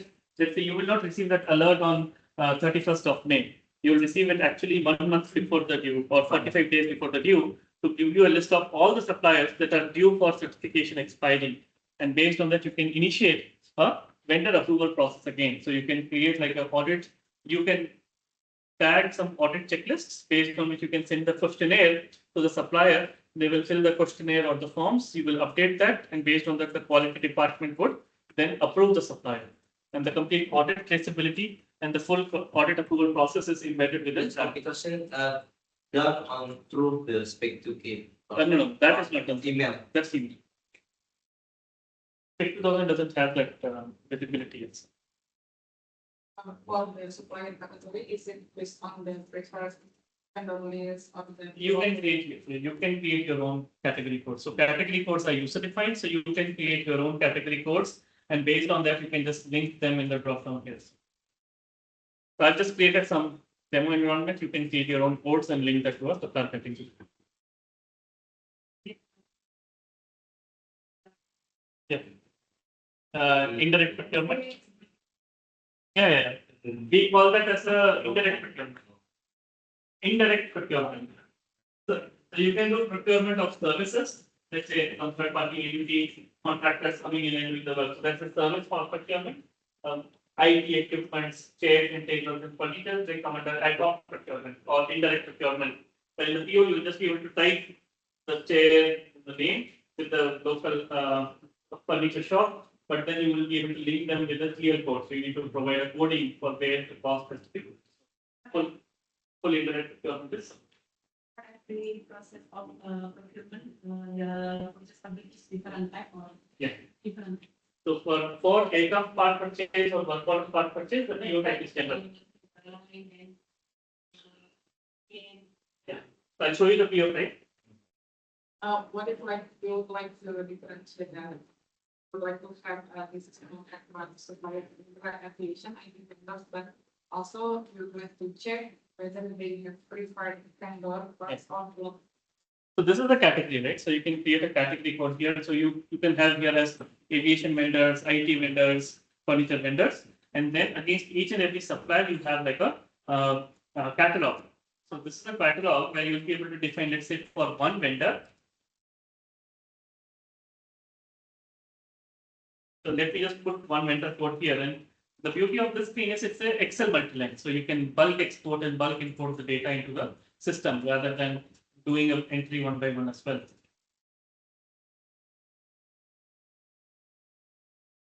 Okay. So here you can see for every part number, you can define whether this particular supplier is preferred or not. So because preference is not at a supplier level, right? It's at a part level. So you can have like who is the, let's say for example, part number. Let me log this field. And the part number you can say whether it's for all procurement or consignment. Another framework is, so let's say for example, a customer has said that if you buy this part from this supplier, you have to buy it on their catalog price. So they have a contract with the vendor to supply the part on $70. So you can even define customer specific price list here to say that this part number from this supplier will be sold for this particular customer at a special value because they have some discounts which they want you to purchase based on their discount codes as well, only for them. So I'm not just defining catalog for my own parts, but also customer specific parts pricing can also be done. And similarly, I can define pricing based on conditions. So a new item can have a different pricing, whereas serviceable item can have a different pricing. And I can also define what is my cost, what is my lead time, what is my minimum order quantity for the supplier. So you've actually fed every information to Ramco, right? So what you also have another framework is AutoPay. So because this is the preferred supplier, you've already taken the decision that if it is shorted, you're in the demand hub, you're saying purchase request, right? But this is a preferred supplier. So you know there is no other way to satisfy demand only through a purchase. So buyer need not create a PO as well. So if you select auto PO as yes, system will automatically create a PO the moment there is a shortage demand, which cannot be purchased or repaired by any other way as well. So this way, routine operations will be automated while the current workforce will only spend more time on non-routines or will spend more time on finding out what is the supplier, the sourcing, the strategy, while system takes care of routine procurements as well. So this way, auto PO can be enabled at a part and a supplier level. So one for specific parts for specific supplier can be automatic, while the remaining can be manual. Can we see this display and it's on individual? Maybe we would like to choose one supplier, but it's blocked the system maybe because of the quality. Yeah. So yeah, so in the vendor master, what happens is the supplier is put on hold, right? So hold because let me just select the supplier.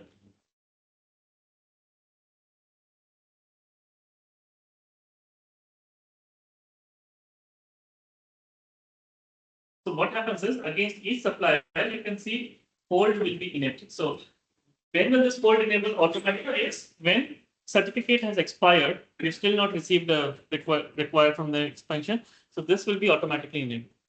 Hold will be enabled automatically. So hold PO or hold repair or hold payment. So all those three will be enabled based on their capabilities. And now when you try to raise a PO or modify a PO or try to receive a PO from the supplier, the system will tell you that the PO cannot be created because the supplier is put on hold. So this is the hold framework where you can block a supplier for a time duration. But if you want to completely, let's say, for example, not hold, you want to completely terminate any procurement, then you can just come and change them from active to inactive. That's it. So that will make sure you will never be able to do any more procurement. You will never be able to receive any parts. All of those things will be enabled as part of my supply status.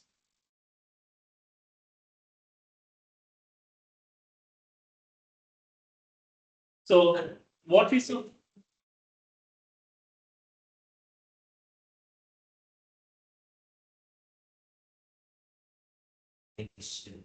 Nice, very nice. It's not this like, let's say we have a contract. Like, Yeah.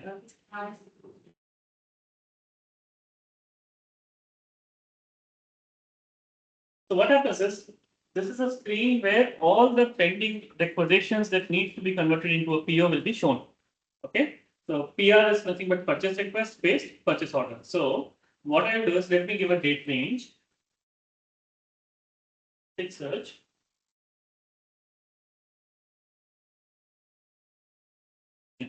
So here you see there are three different color codes that will be shown to say for which POs you have some basic catalog, for which you have some advanced catalog, and for which you have multiple advanced catalog with multiple suppliers as well. So this way it will give you three different priorities in which you can select which vendor you want to use. In case if you already have a preferred vendor, then you don't even have to do anything, because what system will do here is the preferred vendor will be automatically listed here. So if in the catalog you mark preferred as yes, then the preferred vendor will be shown here. If the preferred is marked as no or blank, then it will show as blank. So you know that you don't have a preferred vendor.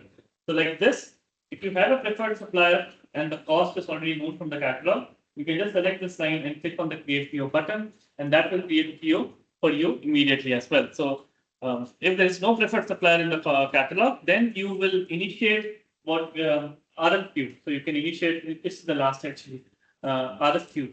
So what that opens up is a new screen for you to create an RFQ against this and select, let's say, one or multiple vendor.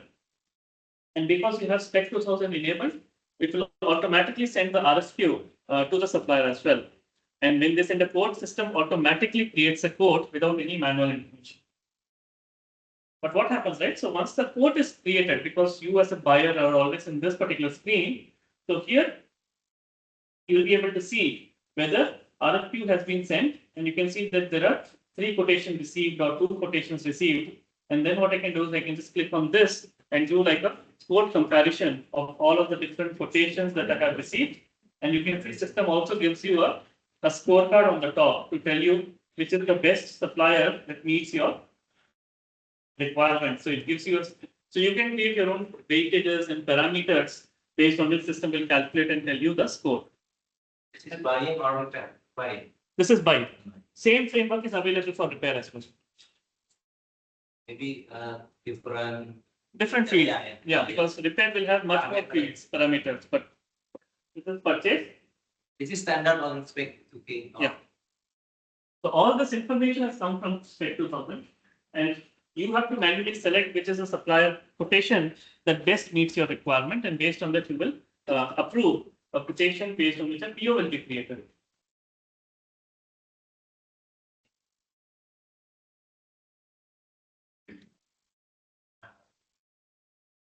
Here, so once a PO is created, the PO is sent for approval. So in Ramco, you can set up delegation of authority or workflow rules to set up PO approval rules as well. So anything between, let's say, for example, 10,000 to 20,000 USD should go to procurement manager for approval. Anything beyond 25,000 should go to head of logistics.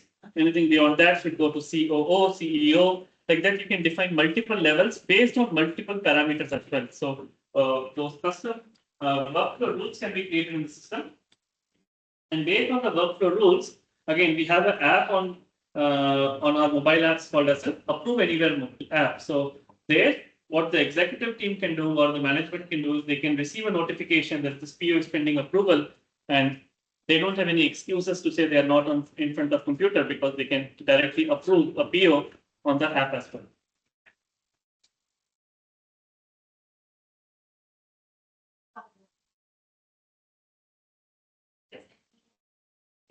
Yeah, that's what I'm showing you there.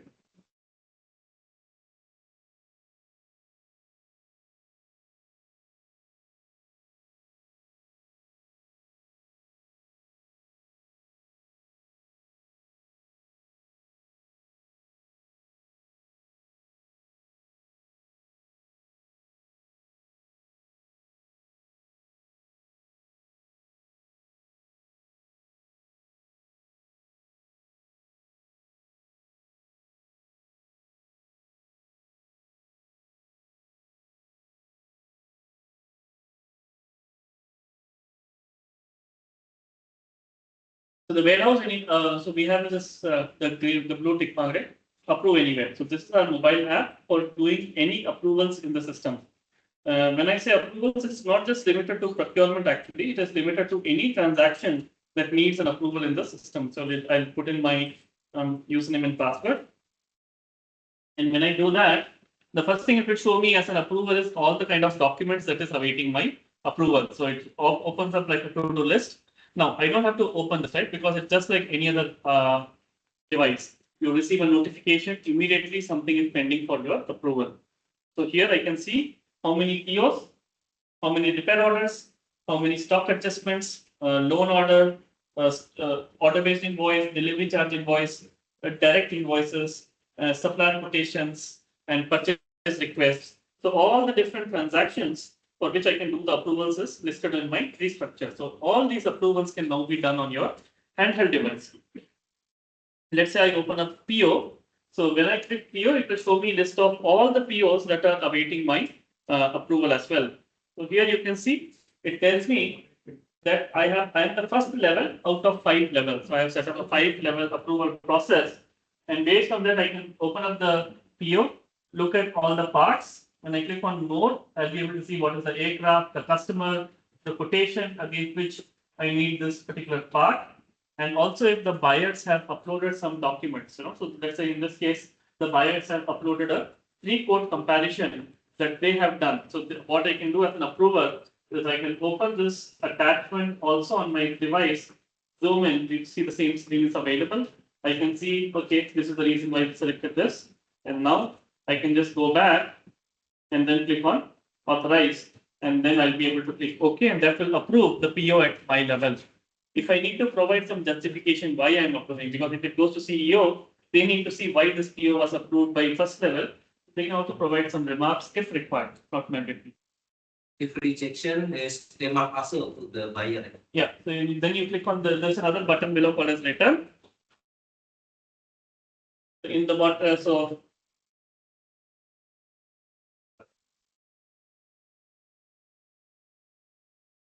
here I'll click on the return button, and then what happens is I'll be able to again has been rejected for it. So I'll not cancel the PO, right? I'll just send it back to the buyer saying cost is too high.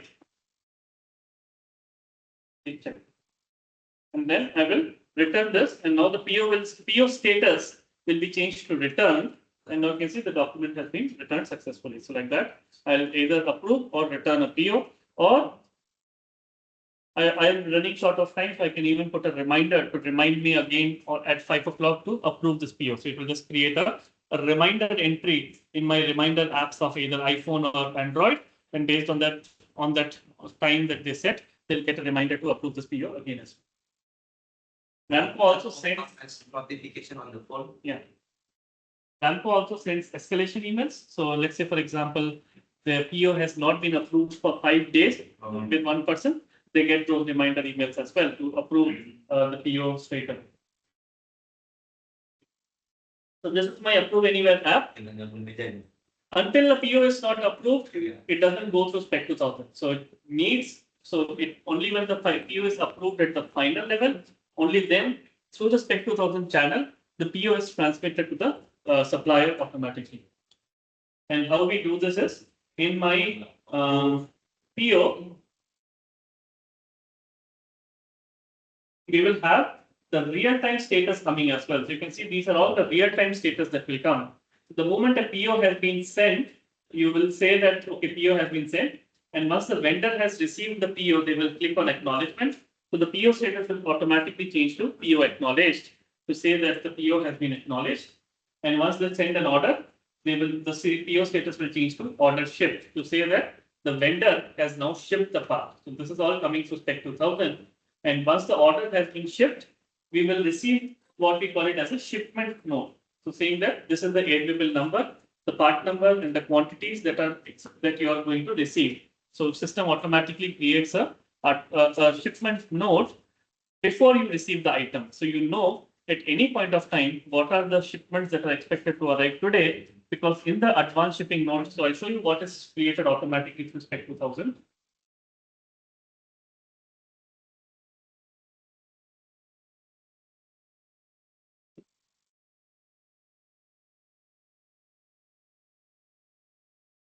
Yeah.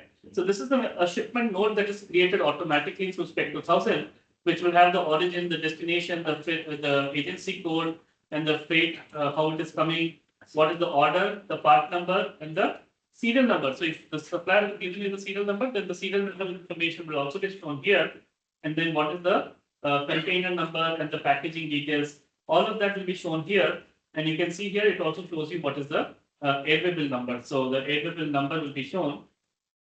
And against this airway bill number, if you want, what you can also additionally do is you will be able to click on this track package hyperlink. So you see that it's a track package.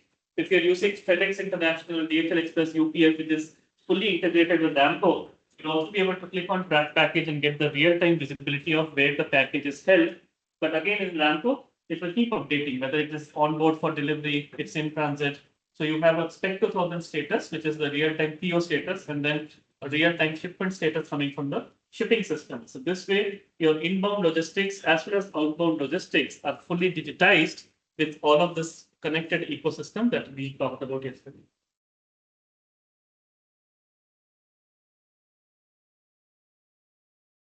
Yeah.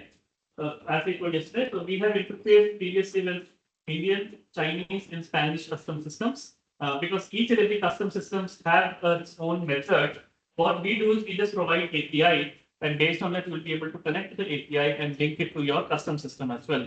So this way, for inbound customs, we will capture what is the custom declaration number, what is the customs ID, what is the customs value, and if that value needs to be posted to the part, then it will automatically port the custom value also to the part value as well. So that way, customs integration takes care of the real-time integration of your shipments with your custom systems, again interconnected with them.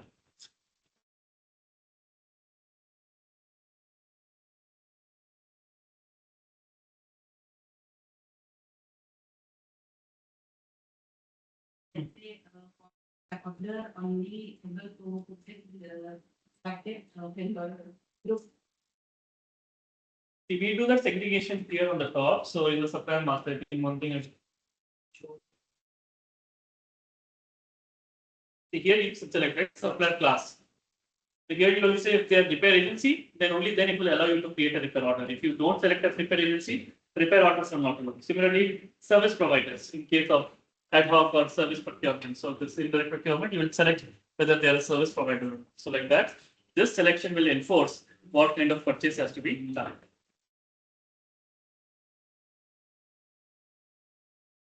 So that's all I had on the procurement side of things. Procurement side. Oke, jadi untuk yang masih ada pertanyaan terkait dengan procurement, Bapak Ibu, cukup ya. Oke, jadi sebenarnya by this time, by schedule itu kita lanjutkan dengan finance. Jadi nanti jika ada pertanyaan berkait dengan procurement, kita bisa tampung untuk tanya ke teman Rampo. Tapi kita mau coba untuk switch yang di area finance ini sama nanti di finance sedikit. Oke ya, kalau tadi karena buat kami nggak apa-apa ya kalau nggak break gitu ya. Nah, langsung aja ya. So, yeah, I think for the finance thing, we can continue.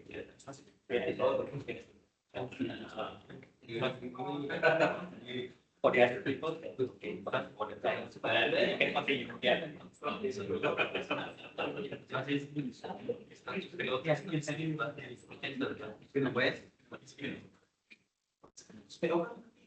DBI sama spektrum ini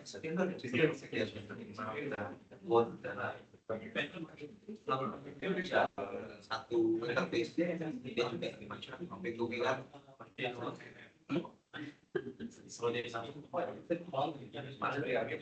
standarisasi spektrum maksudnya nanti invoice ada enak negara itu basically di proses dan di sistem portal itu invoice-nya tidak hanya invoice lagi tapi we will run an SAP and then we go and check so that's how it's like. For example, we can generate an ESP, generate an accounts receivable. Yeah, manage that. kan bisa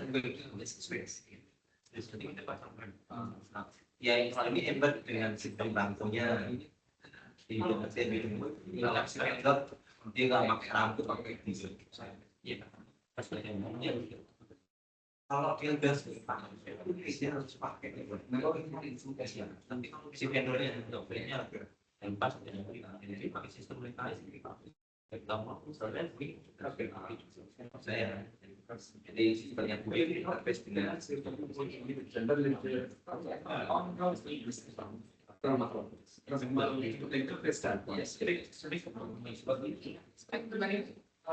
standarisasi proses komunikasi tapi nanti itu Maybe I think what you wanted to do is, I think what you wanted to do is you want to just see how the maintenance job costs based on the maintenance job costs based on the but let's see on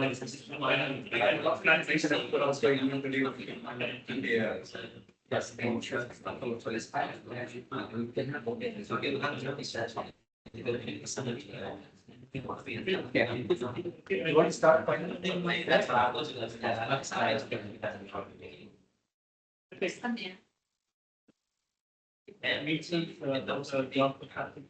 job cost is the cost let's say place this and then from there we move on to how that and it's profitable.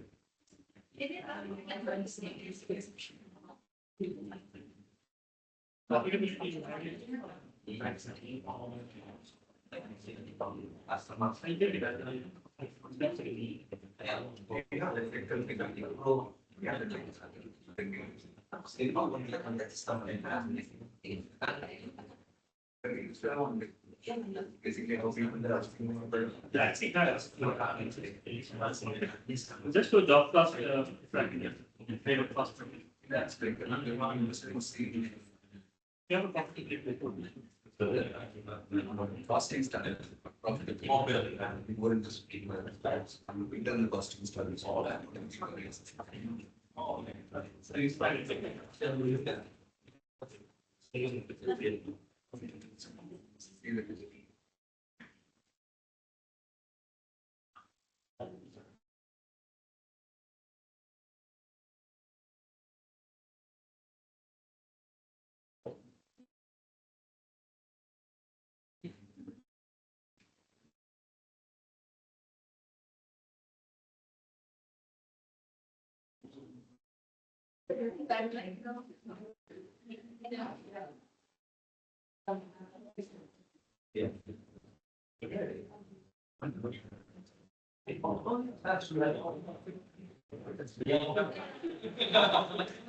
lebih lagi.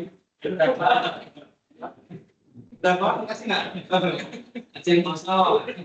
Kasih masuk. Jadi tidak. Bukan lebih karena ada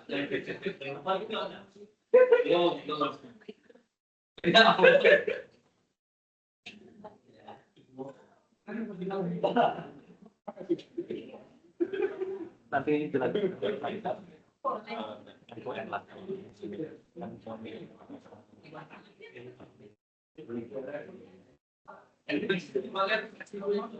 sama nggak?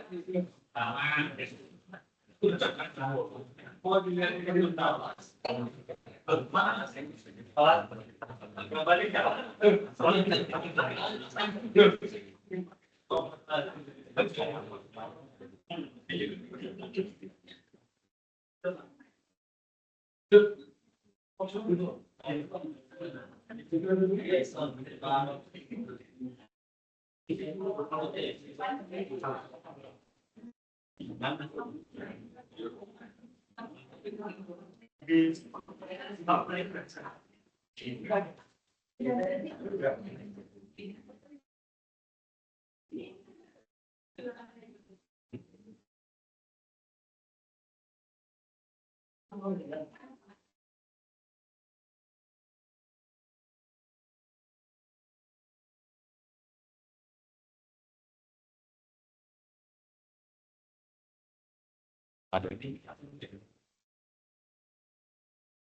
So we have, yeah, we have the final state now. We can start.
So.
Able to see the full screen on Teams. Yes. Yes. I think we covered this on.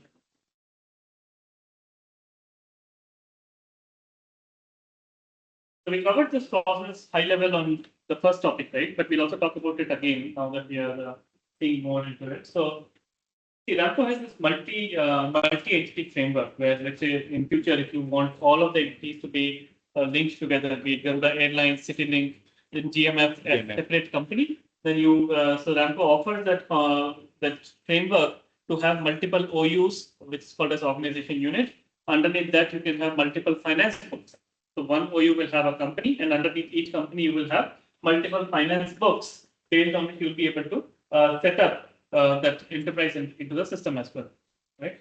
So each and every company will have its own legal name, its own company registration number, and you can also define rules to say whether the employees are shared amongst, whether you have a shared services model.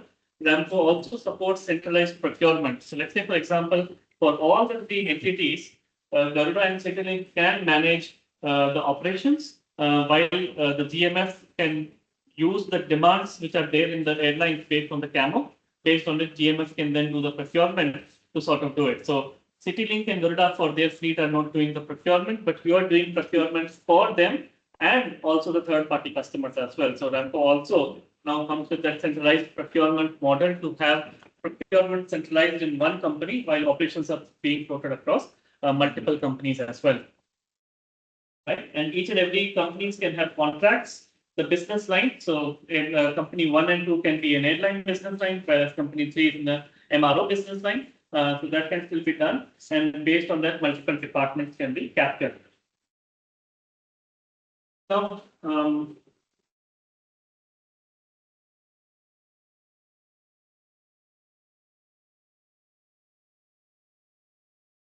what happens is here you will have account. So we have a GL structure, right? So you will have a GL code from a financial coding, account coding perspective to accumulate the cost. So the same way Ramco has its own the coding structure in which the cost is going to be captured. Now, how do we categorize that is using company code. So the first parameter where the cost is captured is at a company level. So each and every company or OU will accumulate the cost. So the company code will be the first parameter. And as I said, under each company, you will have the subunits, or within one company, you can have multiple finance books. So the finance book will be captured next. And then you will have the GL account code, which is essentially but your revenue accounts or the asset accounts where the costs are booked. Like, for example, your stock inventory account, your supplier suspense accounts, your cost of service vendor accounts. So all of these accounts will be listed here as part of account code. And then the next coding or the next dimension for capturing your cost is your cost center, which can be your departments or it can be your sub-business units like GMF itself can have sub-business units like line, hangar, component, engine, defense. So like that, you can capture that as a cost center or you can capture the departments.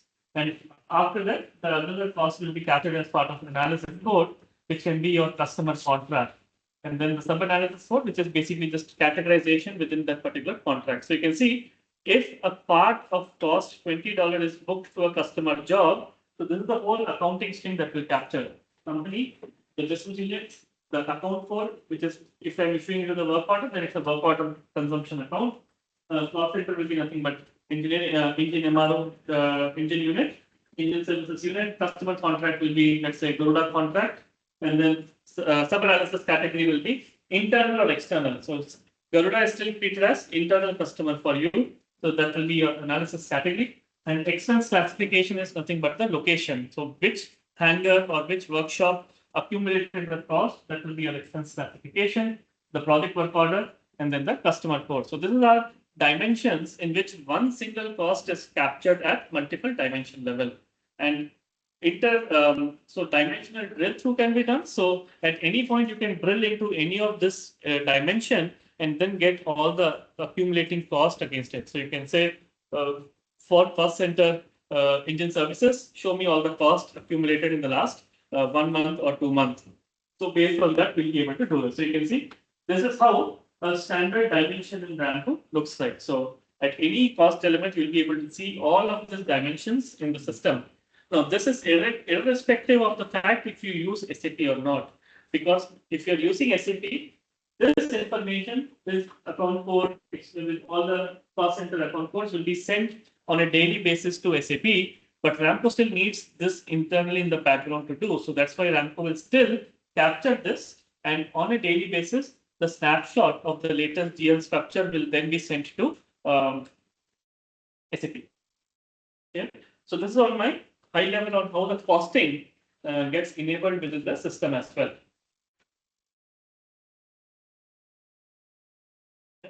So anytime you, let's say, issue a part to the work order, right? So there's an accounting entry that happens in the background. So you have a part sitting in your warehouse, it goes to the work order. So the moment the stock is issued, in the same time, there's a credit entry that is enabled and then debit entry that happens, just like any other accounting system. So let's say in this case, when the part is issued to the work order, we credit the stock account and we debit the work order consumption account. So like that, system will be able to automatically, that's why you see 70% of finance postings are updated automatically on real-time basis through account rule definition. So account rule definition is where I will define which account code should the cost be booked. So let's say you can say if it is for Garuda and if it is for engine services, then this is the account code. If it is for city link and if it is for hangar maintenance, this is an account code. So even work order cost is not single account. You can define a rule to say based on which what is the GL account where the cost has to be booked as well.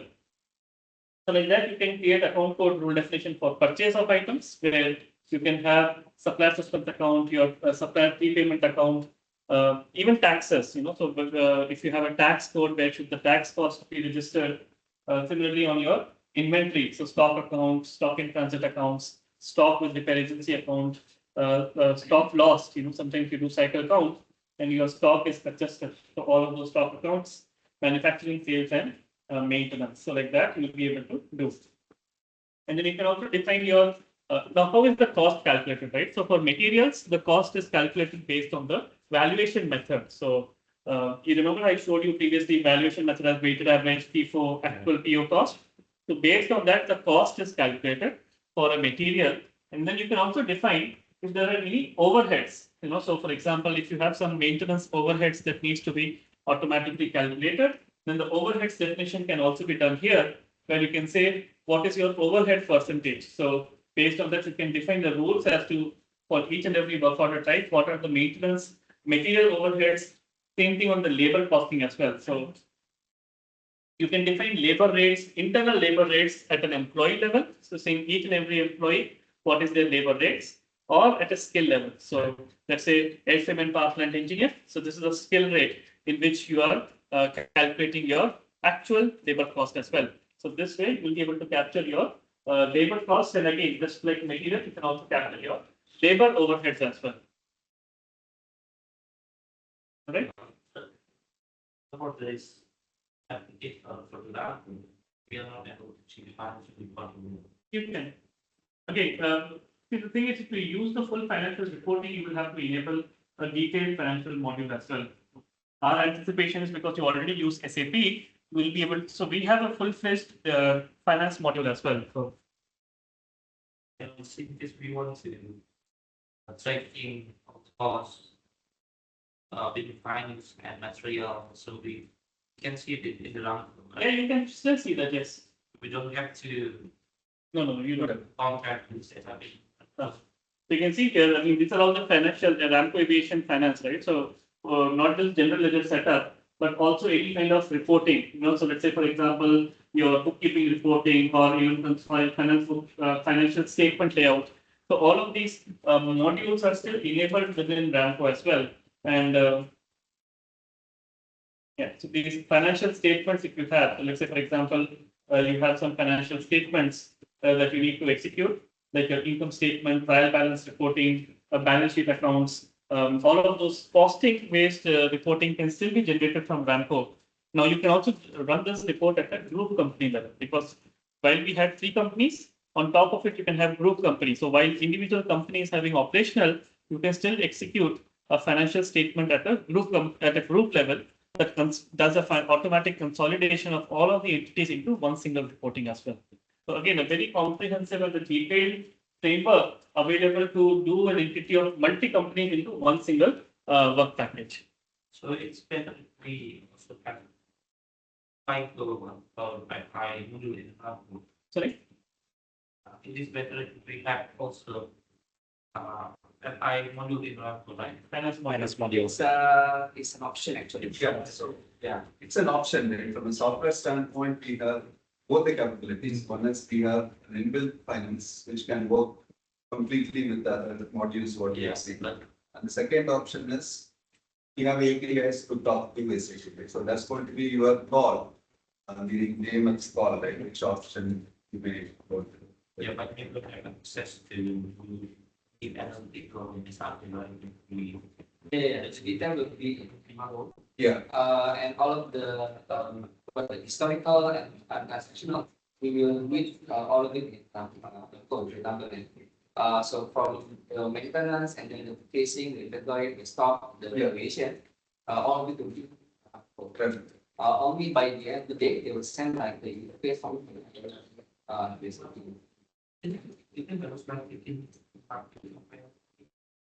Finance itu bisa kita aktif ya sampai jadi di rangkauannya dia udah punya detail laporannya tanpa harus ini sekali. Ya, jadi basic finance module, tapi tanpa mereka harus mengaktifkan postingnya. Jadi postingannya itu sebenarnya cuma direkam terus dikirim ke SAP. Tapi kalau dari sisi reportingnya tadi sudah disebutin, walaupun nggak diaktifin finance modulnya, report yang sampai berapa level dimensinya itu terpikir. Dan waktu kita nge-drill down, itu aktivitas transaksinya juga mereka ada. Jadi kalau kita tadi, kalau isunya di sisi analytical, harusnya mereka bisa nge-drill down di sini, walaupun tanya. Iya, boleh. Tapi nantinya jadi punya kayak dua bookkeeping. Oh gitu. Tidak apa-apa. Itu maksudnya opsi kan ya. Yeah. Now, if you want to do, let's say, for example, maintenance cost tracking, right? So while you're using SAP, you'll still be able to use the existing dashboards like maintenance cost analysis. Yeah, this is purely done from costing, not from a revenue perspective, right? So you're purely done on costing. So, for example, any such type of reportings that you need to do, like, for example, aircraft, component, engine, heavy, what is the total cost that have been accumulated for this particular month? So you can do that. So now when you click on that, again, it drills into the further information, and then more, you can see the list, full list also extracted here. So all of this visual analysis and visual reporting of this maintenance reporting can be done again using these dashboards, and you don't need to have full-fledged finance for this because it's still using data based on the basic finance setup, and you still use SAP for group reporting as well. So that can still be done here. But another factor, obviously, from your cost is your the next thing I want to talk. I've talked about costs, so now I also want to touch base on the revenue as well, right? Because from an MRO perspective, you are more also looking from a revenue model. How much is your revenue accumulation as well? Now, to calculate revenue, so we have seen cost, right? So we capture material cost based on the valuation method and the labor cost based on skill-based rate or employee rate with overhead definition. How is revenue calculated? The revenue is calculated based on your fixed price catalogs, fixed price contracts based on your price lists, which is based on part price list and service price list, where you'll say service price list for this customer, you want to apply 30% markup on top of your internal rate, or you want to have a specific rate defined for your customer as well. So we'll take the cost and revenue to measure your profitability as well. And what we see here is, from a profitability perspective, what is my revenue, based on which, what is my cost, based on which, what is my current margin. So this is my current margin that I'm working with to say that I'm currently profitable at a 10% margin on top of all of the internal costs that have been accumulated. So this internal cost takes actual cost and overhead cost into consideration to tell me what is my cost and what is my revenue. Yes. So this is high level. Obviously, here we have gone based, like individual customer, individual order. So now, if you want to do based on order level, you can see this is work order number. So now you can filter based on a specific work order and then find out what is the total cost structure over there as well. So based on that, you can run based on specific model and then see what is your rotable cost, repairable cost, accessory cost, consumables cost, material cost, labor cost, external service cost, based on which what is the margin and the margin percentage. So for individual work packages, you will be able to generate your profit or loss margin. So you can see here, in almost most of the orders have gone with a profit margin, whereas some orders have gone with negative, which means that you've incurred more costs than you have gotten the revenue for. Now, this can be based on multiple factors, like, for example, warranty. So there was a warranty claim on component or rentals or engines based on which you had to use your own labor without any charging to the customer, but you had to charge them on materials. So that's why the profit margin is low, because it was a warranty job as well. So like that, you will have plus or minus to then make up to your total margin as well.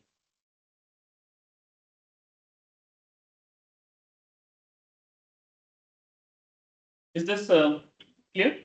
Yes. Hah? Apanya? Kan kalau misalnya itu kalau ini aja itu kan tadi lebih ini So the profit analysis, The question is, can we calculate the fixed price or the package and then the additional? Time and material over and above rates, right? Yeah. You can still do that, correct? Because your computation is based on fixed, so cost is irrespective. It's just that in the filter you can say which type of contracts for which you want to run the profitability on fixed price contracts or on over and above. You can even have PBH contracts where you're charging customers on the usage. So you can even separate based on the pricing basis of the contract. Sorry, there was a asking about the performance, whether this dashboard will take how many long to display this one.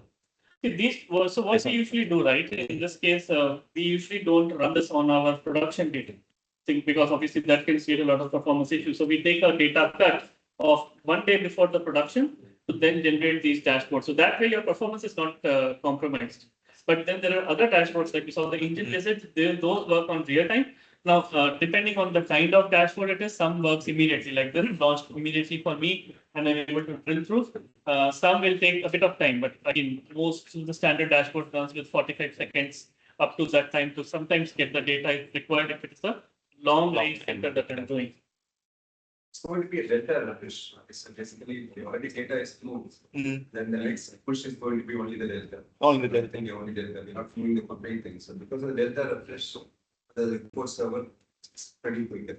Only the monthly reports may be scheduled accurately, like which can be scheduled. Okay. And you have a question, sorry.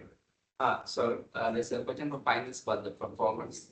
If you already managed like thousands of projects, what is the experience of the other customers? In this what we explained. Yeah. So it's a data refresh that we keep doing, and based on that, I think from a performance perspective, it is based on the filters that are used to execute. Like what we do right now in this report, we don't launch all the projects at the same time. We run based on the top 10, or we run based on only this month's data.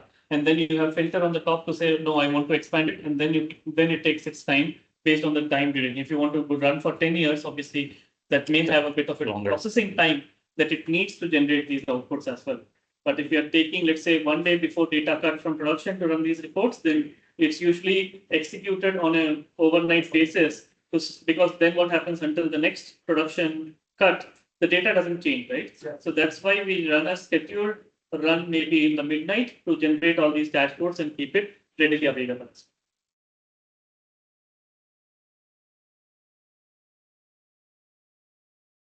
Yes.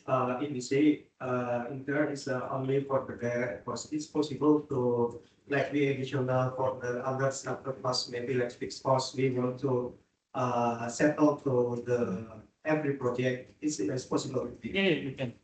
So,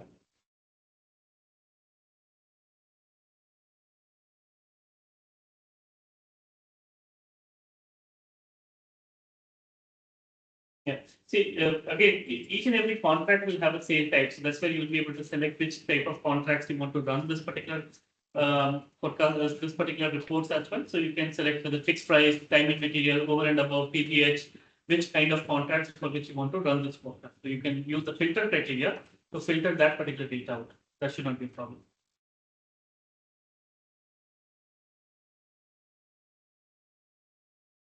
we define the fixed and time and material basis during the contract, is it?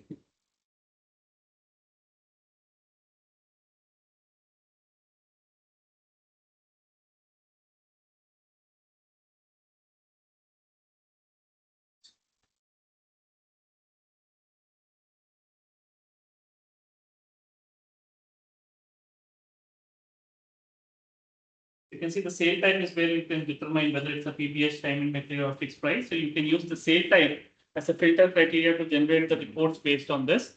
So sale time is just at a contract level. But now what happens is, let's say, for example, you are defining.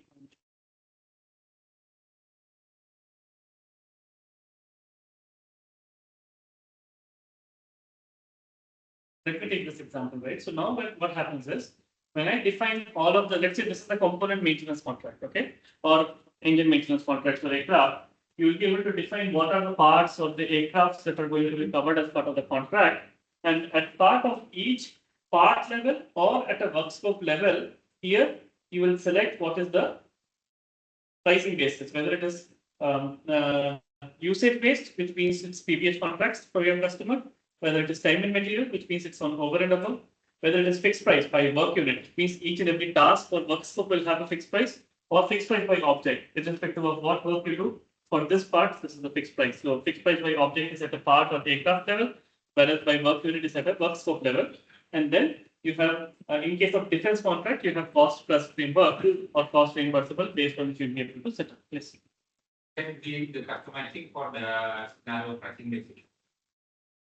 What do you want, Adhika? Just like pick it by the top list, pick it by the material, categorize material. So now what happens is, once I define the parts, I will define the work scope. So here I have defined it's an overall work scope, modified work scope, and here also I have defined that for this fixed price work scope, my I am charging based on this work scope is on time and material, whereas this work scope is on work unit. And I can also define that fixed price is only for labor, which means labor is the fixed price cost is only for the labor cost, and the material cost will be charged based on the actual cost. So like this, I can configure which type of pricing basis has to be applied based on which I will now charge the customer. So you see this example, right? So you have fixed price by work unit, and the pricing definition is only for labor, which means only labor goes for a fixed price element.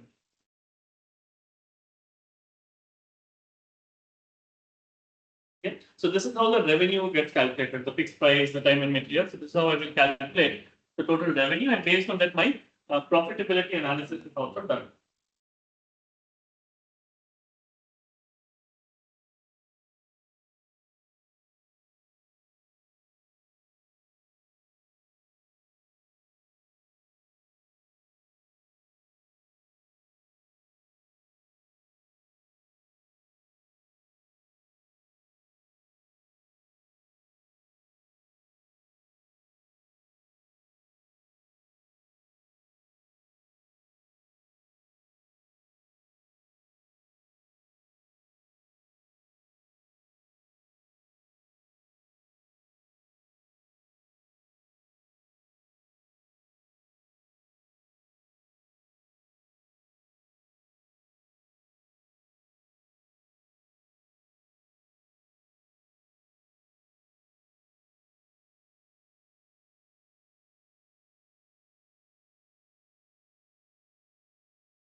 Now what happens is, let's say for example, when the work order is closed, so this is the billing screen.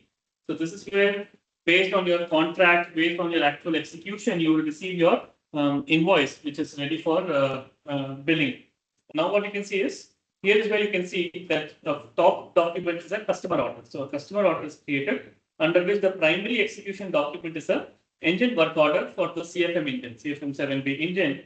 And underneath that, you can see all the repair orders, the component work orders, the module work orders, the major module replacements, exchange orders. So you can see these are all the tree structure of all the different work orders that were done under this engine work order, which is belonging to this particular customer work order.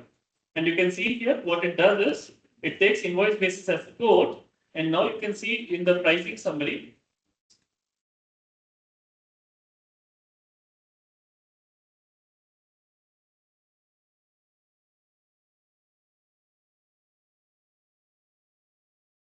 So here you will be able to see at a task level what is your price, right? So for example, here what is your material price, your labor price, what is your fixed price cost, the fixed price by work unit, fixed price by object, usage base. So all the full cost analysis can be done here. And in the billing info, you will see at an individual task level. We don't do it at a work order level. The pricing calculation is done at an operational task level, right? So at a task level, because engine work order has like a lot of tasks here, it will show you at a work order at a task level what was the pricing. So here this defect was on time and material, so this is what you charged them, and this was on my fixed price, so this is my fixed price cost. Based on it, you can see the full breakup here as well. What is my fixed price cost? What is my labor cost? If I need to change it, because this is as per the contract, I can still modify what fixed price I need to charge, and then the invoice can be sent to the customer. And here also, if you see, you can take your mouse pointer here on the net margin, and this is where you will be able to see the same thing. What is your, for this project, what is your invoice value? What is your actual cost? Based on which, what is your profit or loss, and the margin based on which you have worked as well. So, and then here also you can see you will have links to generate your profitability report. So your profitability at a task level can then be executed here at a invoice level.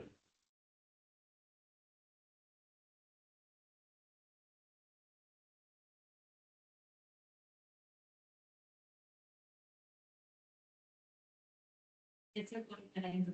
Yes. When you show me how to manage the component and how to manage the costing. Can you stop for me? The costing of this component. When the cost will be when the value of the component will be the expense.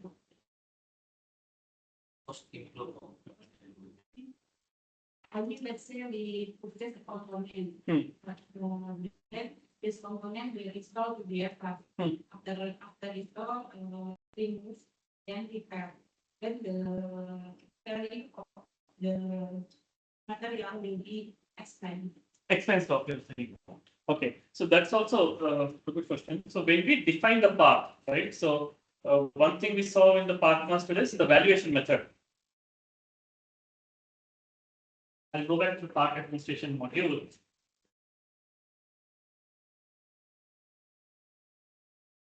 Now, components and expendables will have different methods in which it will expense off. Okay, so let's say, for example, here in this case, it's an expendable item. So for an expendable, what I'm saying is when the part is received, this is the valuation. It will take average cost or it will take the actual PO cost when you receive it. Next to it, you see what is the expensing policy. So when should the part be expensed off? So what I'm saying here is on first issue. So the moment I issue the part to an aircraft, because they're expendables, they will be expensed off. So it will become zero and it becomes issued to the aircraft. The cost is put to the work order. Now, if you return the excess items, so let's say you receive 10, issue 10, now you receive 5, the 5 items cost will still be booked to the work order. So on first issue means on the issue itself, I will expense off. Until then, it will retain the value in inventory. Some customers, what they do is for components, they will say on receipt. So when I buy an item, when I receive it, it will become zero cost. So when it goes to the aircraft, it goes to an aircraft at a zero cost level. So mostly applicable on high value items which are fixed assets. Then in that case, you just expense off out on receipt, and then on aircraft, it will go as zero cost. Or what you can do is on phase out, which means a component item, if you receive for 5,000, on receipt 5,000. When it issues to the aircraft, it will be 5,000 issued of the aircraft. When you return from the aircraft, still 5,000 will come back into my inventory. Now, when I repair it, repair will have some extra cost. Let's say $2,000 to do the repair. Now, again, in the part master, what I will do is I will say in the part, right? So in the additional evaluation, I'll say if I do a repair, then the repair cost should be added to stock, which means the value should become 7,000, or should the value be 5,000 and the 2,000 repair cost should be expensed off. So here I can select at a part level, should the repair value be added to stock? Should the overhaul value be added to stock? Should the inspection cost be added to stock? Or any other repair that we do should be added to stock or expense off. So based on this, if the 5,000 item has a 2,000 repair, then when it again goes to the aircraft, it will go as $7,000.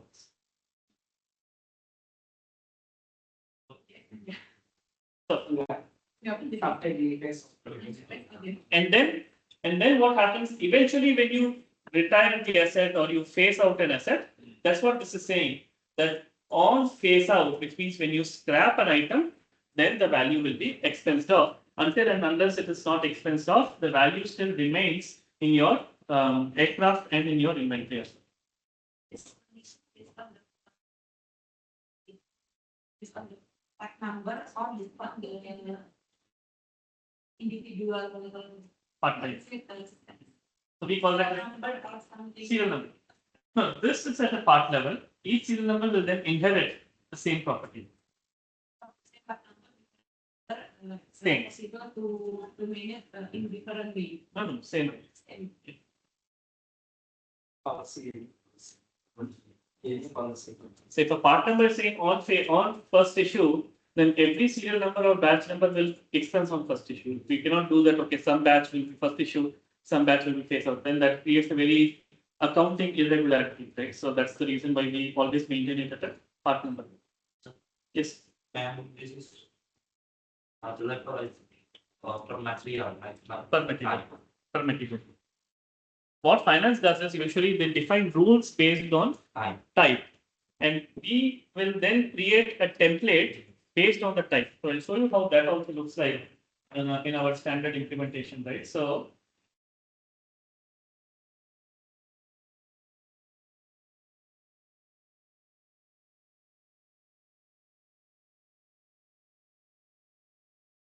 this is how this is from my previous implementation, right?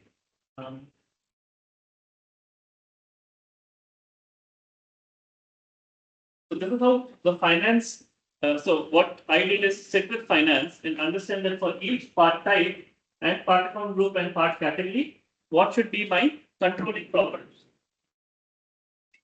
What should be my controlling properties like part control type, capital or revenue? If it is capital, then the valuation will be based on actual cost. If it is actual cost, then expensing, which I say expense off should be on phase out.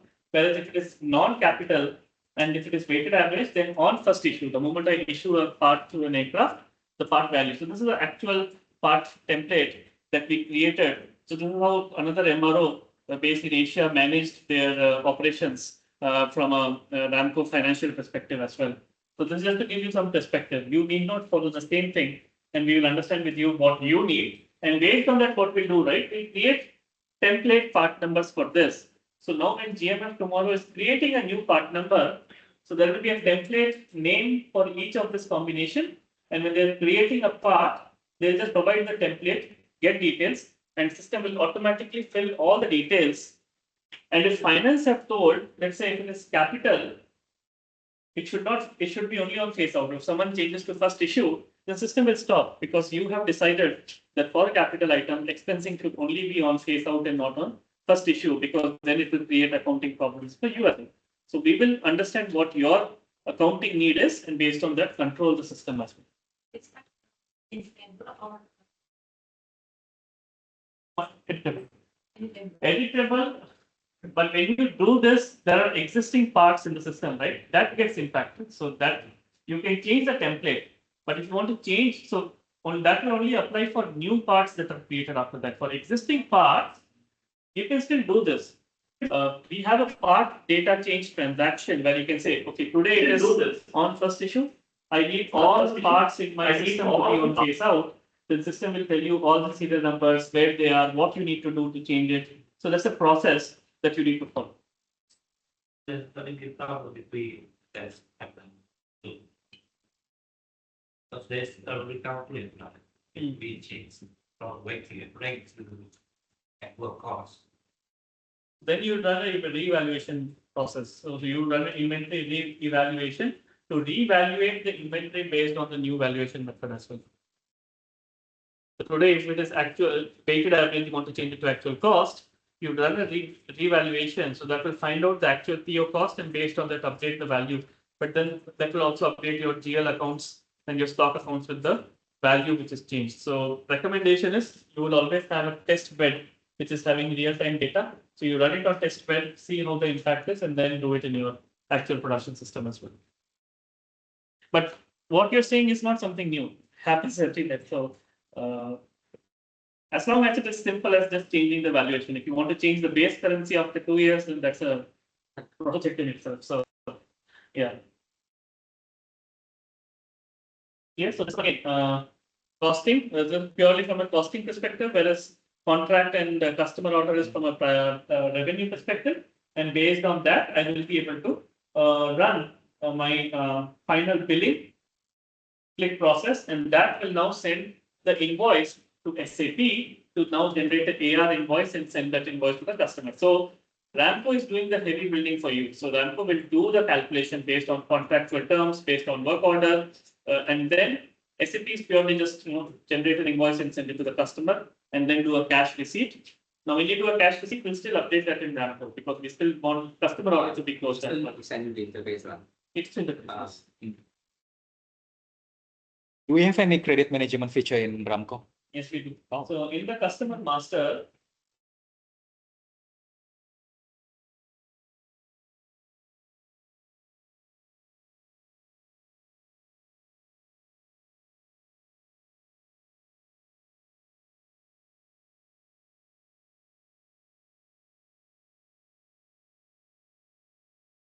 so just like we had vendor master, we have a customer master. Right? So in the customer master, what you will do is, you have a customer master, and then you have this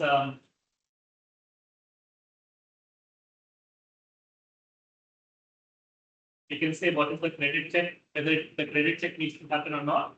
And then in case of check, you can also capture what is your single order limit and your total order limit as well. So then what happens is because the cost is accumulated in Ramco, the moment it exceeds 80% or 90%, you have the capability to put all the jobs on hold for this customer till you receive a payment as well. So the full credit information and credit management is managed in Ramco for against those customers as well. Is the payroll.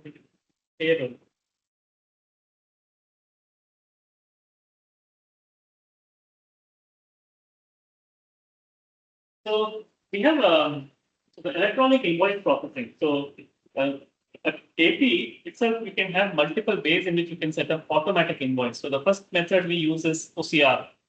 We have some OCR tools. So if you receive a vendor invoice on your email, then it will scan the attachment and automatically create an invoice for you using those OCR scanning tools.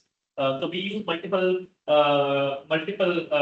third-party vendors to do that. Ramco itself doesn't have a OCR tool. It's the third-party technology that we use. Another method is error exchange. So Spec 2000. So when vendor sends you an invoice to Spec 2000, that automatically creates an invoice in the system. When the invoice is created automatically, it also checks whether the PO has been received or not for the quantity. And if it has received and if everything is fine, it automatically will also push the invoice for payment. So few of our customers have actually enabled zero touch processing, which means invoice comes in their Outlook. They use a OCR tool. So this is from my customer in Australia. They use Kofax partner. So what they do is the Kofax will scan and automatically create invoice in Ramco. We would have already created goods receipt at the same time. And if the GR has matched my PO, it automatically sends to payment as well. So posting will happen. So the cost will go from supplier suspense, it will debit, it will credit supplier suspense and debit your supplier payment. So that's a zero touch, right? So by AP need not worry about a straight through fix. Some people still decide to do a manual review before it can be sent because obviously it's too critical, right? So what happens is from OCR to Ramco before it can go for payment, somebody needs to just click a approve button. And if everything is matching based on the PO value, then it just goes to payment run. If not matching is any Variance. and interface feedback from the location and the pay approval. Yeah. So invoice exceptions will be there. So RAMCO exceptions will be followed for your invoice. If there is an incorrect PO, quantity mismatch, supplier mismatch, no supplier records, if there is no PO in RAMCO. So what happens is this is the invoice AP hub in RAMCO where you'll see automate fail.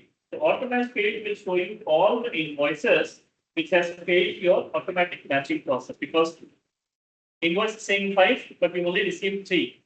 So Rapport does four-way matching. So four-way matching means it will match my PO quantity with received quantity, accepted quantity, and invoice quantity. So received and accepted. I would have received 5, but 3 items I had to throw it in the bin because it was not matching the quality criteria.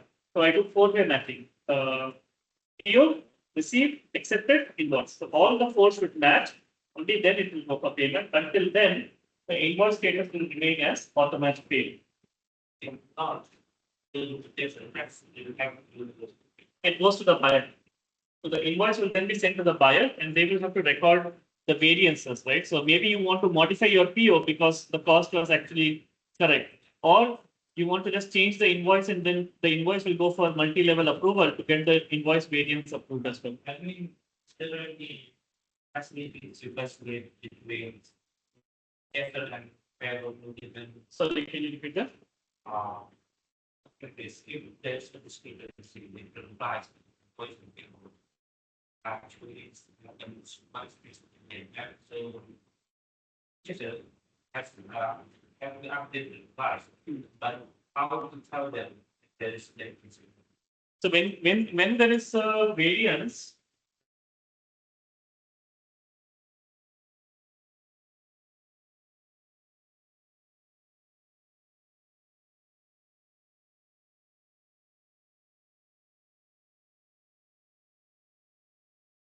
so this is a purchasing dashboard. So this is a purchase operations hub, which the purchasing buyers would be, like constantly monitoring. So this is their like a to-do list.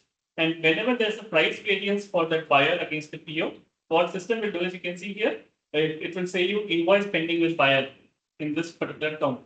So this will tell me that this PO has an invoice variance and this is a variance that I need to record. So the buyers need not go anywhere. In the hub, they'll see and then they'll take action and then close it as well. So this plus you can see this notification area. So the buyer of the PO will receive a notification if the invoice has been marked with automatic fields. These are the two notification mechanisms to which the buyer will know that there is something that they need to do on that particular invoice. But this is where they'll do. So in the PO hub where they know, okay, what are my expectations to be approved in Navra? I also have another 3 to say what are the invoices that is pending with me to clear because there is a price variance.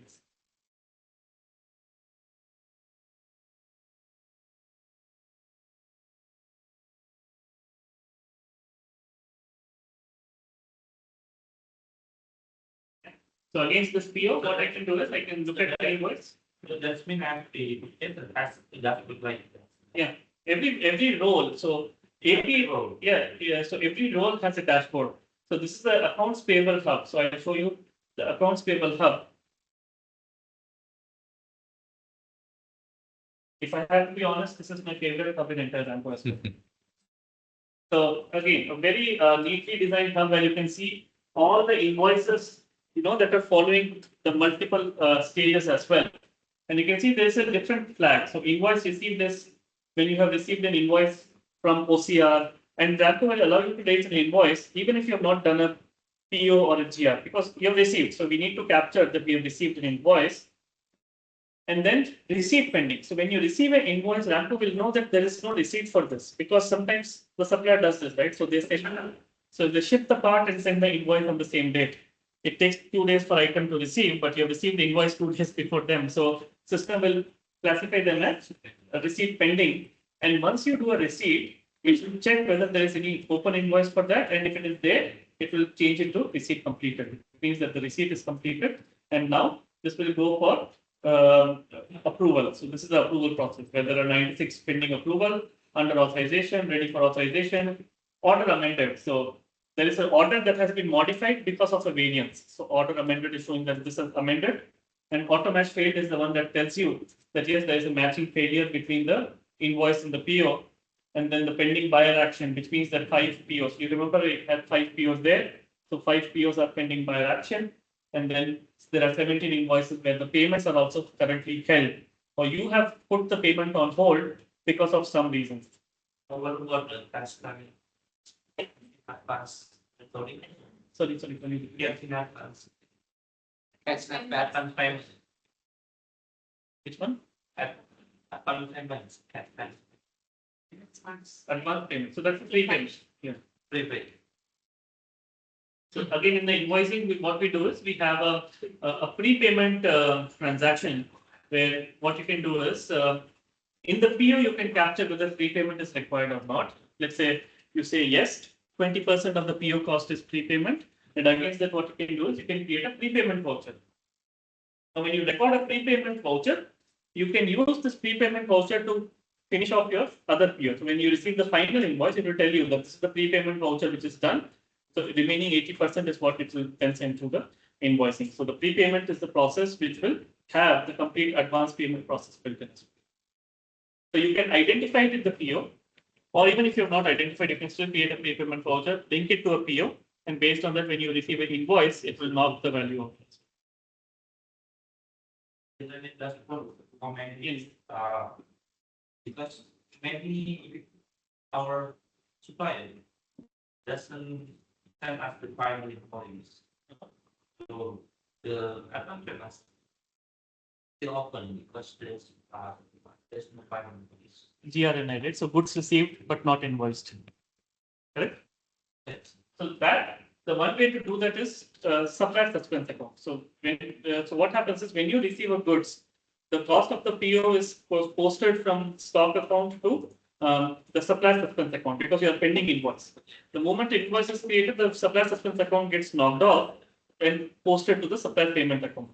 So what people do is on, let's say, last week of December, they'll review all the invoices that are not yet received, but goods have been received 12 months before.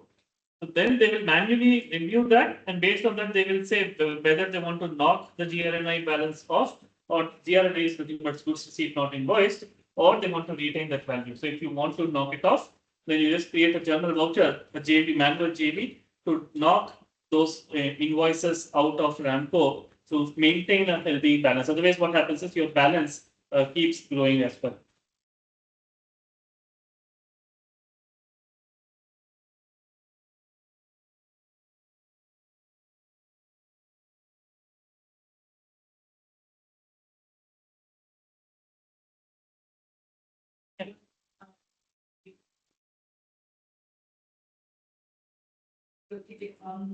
Yeah. No. So basically, we support this multi-currency framework as well, right? So you can have a currency of a PO different from an invoice currency. PO and invoice currency can be different from the base currency. Base currency can still be different from your group currency. So system supports that multi-currency. That's one of the stronger, I would say, one of the bigger benefit with Ramco is that it supports this multi-company, multi-currency, cross-currency framework as well. Similarly, for customers, you can have a contract in US dollar, a customer order in Indonesian rupees, and the invoice in USD as well. So it allows you to have this multi-currency setup. So based on this, you'll be able to define those in the system. All it does is it takes the daily exchange rate. So the exchange rate is captured on a daily basis or on a weekly basis, and based on the exchange rate, it will automatically do the exchange rate variance as well.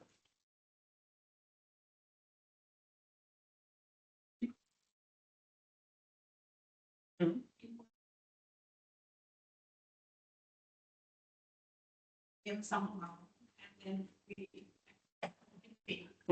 But also maintain foreign currency in some areas. This is supplier reporting currency or internal reporting? Foreign currency is different. Correct. It is possible, yes. So, what about the balance? Will it will give us an balance or balance? No. So the way this reporting structure is done, right? So if your reporting currency is, let's say, set in Indonesian rupees, example, Indonesian rupiah, but the supplier currency is USD, then the balance currency will also be shown in your reporting currency. So in the reporting currency, you will say what is paid, what is outstanding, what is still pending. So this will be shown in your current reporting currency only, all the three currencies. But you can still have suppliers with multiple different currencies as well.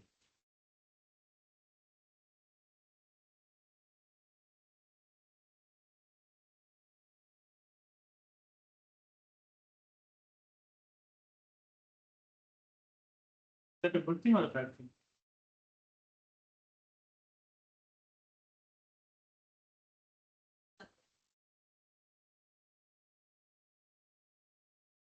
Buat mungkin naik kan, jadi mungkin agak loss.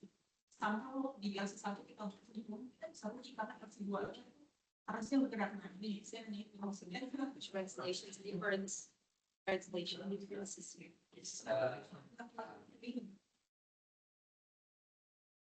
Currency exchange cost. Yeah, so we capture exchange rate on a daily basis, weekly basis, or monthly basis.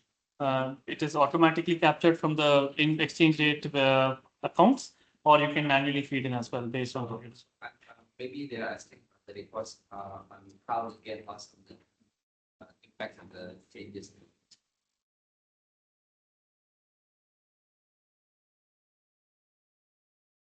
Assuming that for one book you will have more than one currency. Sorry? With the example of one book, this can have more than one.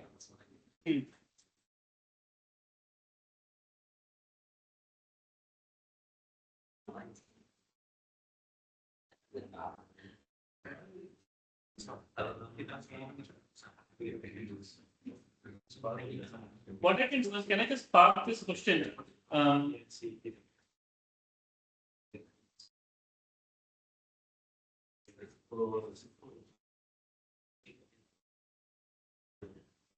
Yeah.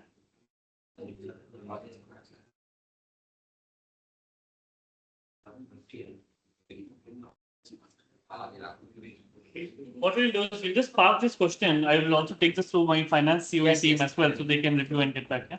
Yeah. You can reply by email. Email. Yeah.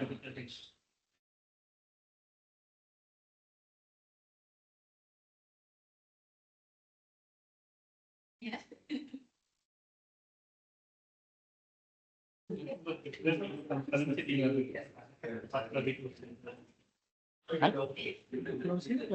Yeah, sure. Yeah,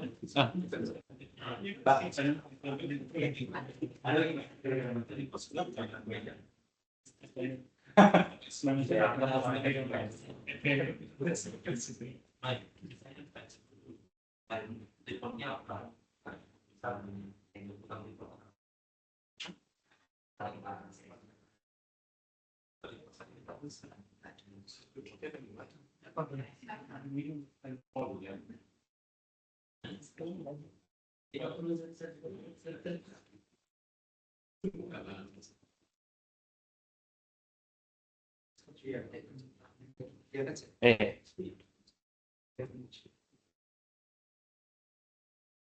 That's what the new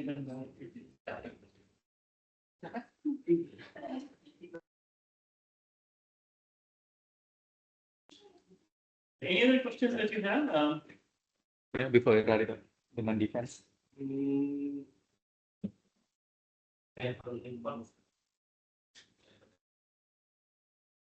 It's report.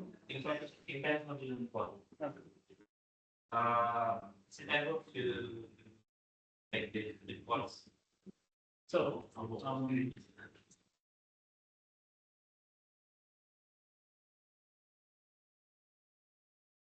so then we have this inventory detailed by warehouse report, so which is a detailed list of all of the items in the inventory, filtered based on the warehouse. And here you can see there is an as on date. So what you can do is you can say that, okay, as on 30th of September, because that's a month end. And on the as on month end, you can run this report. You can give a warehouse for which you need to run, and then it will give you a list of all the reports, all the list of parts, serials, batch, based on their date and timestamp as well. Another thing, what we do is we run this inventory reconciliation reports as well, where if we for a date range, what it will do is it will give you the complete opening balance and the closing balance of the warehouse. So this is something that is used by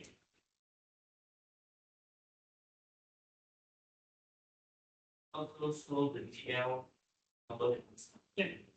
This is at the GL number level. So if you want, okay, this is predominantly at a part figure level, but from a financial, if you're tracking it, then what you can do is as part of your finance processing, so you have this view account balance. So this is where you can give a date thing, right? So you can run it based on, let's say, for example, 30th of September, inventory layout as inventories. Search. So here you can see the account code, and then for the inventory, what is my opening balance, the credit, debit, and the running balance. And then what I can do is I can just select this. I can select my report option as part and warehouse detail, and I can export this into Excel. So what will happen is in an Excel report, it will have the GL account, the part, the serial, dot, warehouse, which are still running on the 30th of September as well. So based on that, it will be able to run this whole report. So this report is in base currency. This report will always be. So you can see here for the full warehouse, I was able to extract this into an Excel. And now when I click on file, so here I will have the full detail like part number, the ownership code, the account group, the account code, the warehouse, and what is the balance quantity, date, and value. So you can export the complete list into a Excel spreadsheet.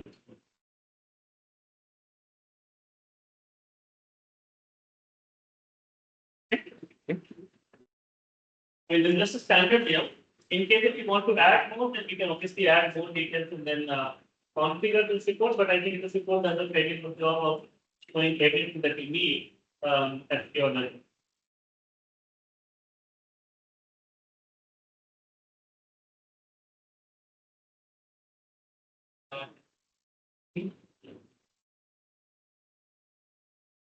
And the next thing is your this is the last report, which is as from month-end closure and month-end reporting. It will show you at each part level what was your quantity and value, and then shows you what is my purchase order receipts, my goods receipts, and then issues will have negatives, and shows me purchase order receipt, non-order receipt, repair order receipts, invoice variance, issued in transit receipt, corrections, issues to aircraft returns, and all of the other ones, and then tells me as on the closing date what is my quantity and value. So gives you a full reconciliation of everything that has happened between a date range as well. Predominantly, they run it for contractual parts before the end of the month, in case if they have to send it to the customer. In case if you are managing Garuda stock and you need to send a list to Garuda on all of their parts that you are holding and what is your reconciliation, then with one click you can generate this report as well.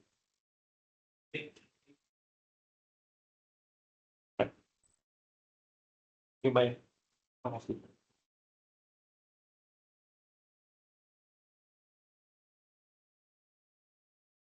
You want the defense? Yeah, sure. You want to take a Sorry? I mean, you just you haven't read it. Mine always pending.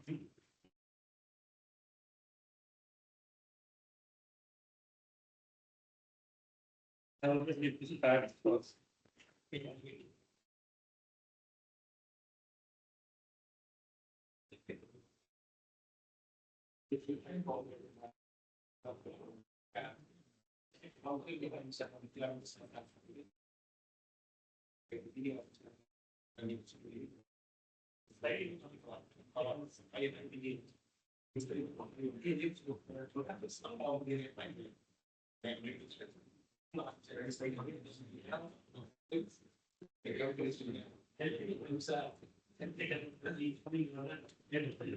Dari yang defense sudah hadir. No, LC you have to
No, I need one for regulatory states.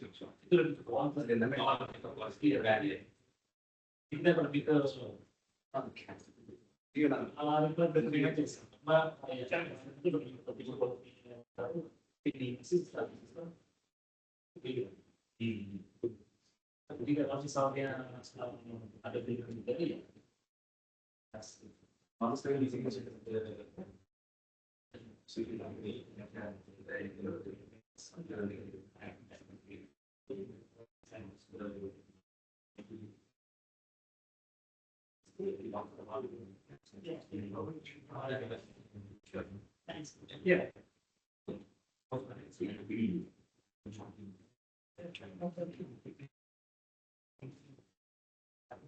Can already transfer to the there is yeah, nanti we emphasize the tips of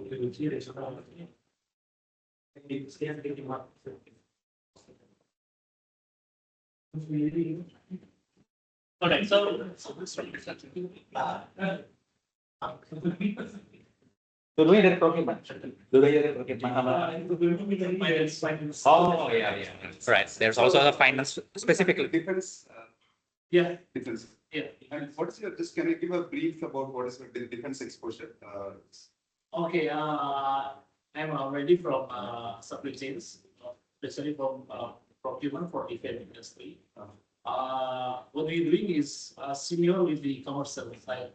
The process and the transaction is quite same, but the difference is on the documentation. Different document that will be specific for the military. Yeah. And the frequent issue that we are facing right now is sometimes our quality is not allowed for us purchase without the vendor is exists as military. But sometimes part number is the same with the commercial commercial. That's sometimes we are mixed up with the commercial, and the problem is from the purchasing is like that. So, is there any chance or any system that make it separate between commercial and the Defense. defense? Yeah. Okay, so, yeah, that's one thing. And second is, the type of service what you are giving, is it primarily an MRO support or do you also support with parts? Are you just doing the service to the defense aircrafts? Yeah.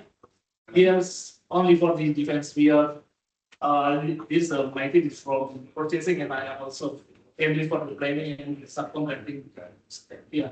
Okay. And, what type of fleet is the fighter aircrafts or it is only the sea? I think you are maintaining Hercules also. I There are police, and then there is 737 BBC. Venetian aircraft. That's why this like have a similarity with the engine. right. So sometimes this will be mixed up. Or, with the- Yeah. and is currently, is it that the defense and unit, is it been isolated in SAP or you are just using the same? The same. It's like you are using the same environment. Yeah, that's why sometimes we are processed with the same number. This will be like it can be used for the Or the fuel usage. yeah. Even if the port is already recognized as a special stock, but sometimes in our system right now still can be used for the same. Yeah, so, yeah, maybe we'll go through it, right? So just one of the key things is, just to keep it briefly, right? Okay, so obviously we have, so, we have a considerable defense exposure. Okay, so just to give some sort of, in fact, there is an overlap. The reason I specifically asked about Hercules is we do maintain Hercules plane. One of the customers do maintain the Hercules plane. But there are some problems which looks little very unique because obviously you are using the same environment for both civil and defense, right? So that needs some sort of reconfiguration, right? That's how you sort of silo partitions, etc. See, this is just to give a very high level perspective. This is like, these are all the customers, what you see on the left hand side of it, who are using the Ramco to support the defense, right? Okay, what you see on the right hand side is the defense forces. So we technically have a contract with this segments, right? General Atomics, all the ways up this. And then they do the services to the forces, including US Air Force and Canadian, including Australian Air Force also, which is specifically state. And this is a platforms, right? Okay, which they support, right? And in most of the cases, like as you can see, one of the key aspects is it's all one installations, all the defense installations. It's not merged with any civil installations, right? These are all very dedicated defense installations. Within the defense installations, they have multiple programs, right? Okay, so because it's isolated, right? Okay, let's say, for example, if one of the operators that maintain one program for, let's say, F-15 and CH-47, there will be an isolation, right? Okay, so the data will not be there. But we are not seeing anything, any of our customers using the civil environment intermixed with the defense, right? So I think that structurally that needs to be changed. Just basically, I think it's very difficult to, I'm not sure how your defense allows it, but we are very stringent thing, right? Even within the defense itself, we have been asked to create a silo. That's one of the things you can see. One installation, multiple contracts, and then there is a very severe data segregation and rules, right? Okay, so both are doing, supporting your forces. If one person is doing an C-130 and F-16, so they have been isolated, right? The person who's supporting F-16 cannot see a C-130 and C-130 cannot see F-16. So that's a type of requirements we get from our customers, and we have a capability to manage it as well, right? Okay, that is number one. Next one. So this is some of I think, obviously, these are all some of our defense customers who are specifically managing the fighter aircrafts, right? Okay, so these are all adversary airs, right? Okay, they just use their services to simulate as an adversary for US Air Force, right? Okay, so they just do that. But obviously, these companies use Ramco to maintain this particular huge number of fleets. And this is a very, very interesting case because obviously globally, General Atomics, I think, is one of the large defense players, which is into UAS, right? So they do the weapon systems primarily on the unmanned thing, right? Okay, so they use our software to maintain this unmanned crews across the globe, right? Okay, so obviously they work very closely with the forces, and then there is a lot of data segregation which transcends the national boundary. Like, for example, they support UK, they support Canada, they support US, right? Okay, and then there is a clear data segregations, right? So who can see what and all those things. And this might be interesting because, this is what I think you're also supporting, right? Okay, this is almost similar. Okay, so, this is primarily for Australian Air Force. And the fleet of C-130, and not only 130, but there is also other military aircrafts, and then it has been supported by Airbus. But even though it is a Lockheed fleet, but the contract was given to Airbus, and Airbus is using Ramco to maintain the fleet for the Australian Air Force. Okay, so pretty much, I think we have sort of a similar experience, especially for that particular fleet. And obviously, so again, here also in all the perspective, we not come across a situation where one installation have been used for both civil and defense, right? So that needs to be fixed outside the system, right? So in the target configuration, so we have a handle saying that creating some sort of an organizational units. Still, basically the way we would recommend is, okay, so create an organizational unit for civil and create an organizational unit for defense, right? Okay, and then the defense will have the set of users who will have an access to defense only. And then there is a set of users for the civil will have an access. There might be some special people, okay, who have a dual access, right? That will be a controlled access. And then the system also can enable that. And at any point of the time, they need to switch the context. From a civil, then they need to do a context, go to defense, do some work. And then let's say the classic case, what you said, right, the 737, if it's a common fleet, a particular mechanic is authorized to certify both, right? Okay, then he needs to do a context because from a regulatory standpoint, we will have a trace saying that, okay, this person has done here and then he has changed it, right? So that is number one. So this is one of the key aspects, right? Okay, so one of the key things what we have, right? Okay, especially as you rightly said, the process wise, we don't see any much changes, okay, because it's going to be same the way you do. I think this is also a similar case. The way you said 737, this is for L3 mass. This is for a Canadian transport fleet. Okay, this is an equivalent of an A330's defense version, right? Okay, so it's the same 330, but it's more into a CC 150. It's called Polaris, but actually it is from a civil side, it is a A330. Okay, so it's that. So almost we have seen everything. There are three key aspects what we talk about what we have very specific for aviation, right? One is something called an ITAR control, right? Okay, we control the parts, right? Whether it's a dual use part or is it only defense only parts. Okay, so we maintain that. And the second one is, I'm not sure what type of a contract you have with the forces. So some of the contracts, what we have seen is it's going to be more of a fixed price contracts, right? So okay, they're going to give you a fixed price. They're going to allot a budget. You need to consume it and then you need to claim from the government on that particular entity. Okay, that is the same. We have the contract framework. So basically, the line item, right? Okay, the line item we will something called a contract line item number. Okay, so and the sub line item number, right? When you do any expenses, when you report to your defense forces, then you say that okay, I'm consuming from this line number. So the system will automatically finds out saying that okay, you are consuming from this CLIN number. So the impact of the solution, yeah. This is what I think I would say that. Right? Okay, so what is inclusion, right? This is what the CLIN number. So we have a very contract framework. I think we have seen it. I think we recognize that what is a CLIN number, and this CLIN number will automatically pass through your work orders, right? Okay, that is number one. The second important aspect is this also might be familiar. Okay, so when you do a maintenance, some of the parts might be given by the forces, like meaning, let's say if you're doing it for a Indonesian Air Force, right? So they give the rotable item. The second scenario is you might spend some expendables, consumables, etc. Right? Okay, because that's not a rotable item, but as an MRO, you use it. The third potential scenario is if the contract between, let's say, the defense, Indonesian defense with the OEM, there might be a contracting saying that the OEM has to support the parts.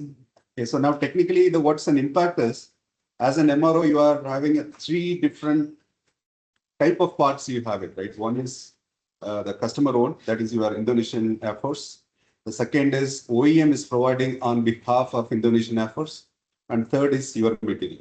Okay, so what that we call as government furnished materials and OEM furnished materials and your furnished materials, right? So so the implication of the software is, so we clearly identify this item belongs to who, right? Okay, this belongs to customer, this belongs to OEM, and this belongs to you. And not only that, if at all if it is assumed, it also shows where it can be used. So either this one can be used in this particular program, this has been stocked for F-15 and F-30, right? That's the second part. The third one is obviously the labor and travel, right? Okay, especially when you are keeping times, right? Okay, some of the people you might put on their front line, right? Okay, let's say frontline maintenance, right? Some of your mechanics have been deputed into a forward basis because the fleet is there and then if you're doing it. How are you going to manage their time? Meaning calculating the time and then how are you going to bill it, right? Okay, that's also there is a process. And I'm not sure whether that the middle part, right, the DCMA, DCA, it is more like the contracting regulations from US government. So how they manage your accounting thing, right? Okay, so whether you are billing it right, whether you are accounting properly, because obviously they're going to pay the money for the invoice you're going to give, right? So there is a process where the software will be governed by certain regulations like DCMA, DCA, and because of our customers, like we got that approvals for this, right? So technically, uh, it's not the software approval; it's a software plus process which gets approved to support the US defense sector. This is one of the mandatory for any software to do business with US defense, right? So I'll just take a pause here. So anything which this is that resonates well with what we are doing, or is it something else which we are missing from a defense? What you see? I'll come to the ITAR because that's one of the key things, right? How do we manage the parts problem? What you said, right? How to control the dual use? How to control the parts are not you're not taking a part and then you're not sending the part to any other countries which has been embargoed, etc. So till this point, is there any questions? I think it's quite the same. Yeah. Yeah.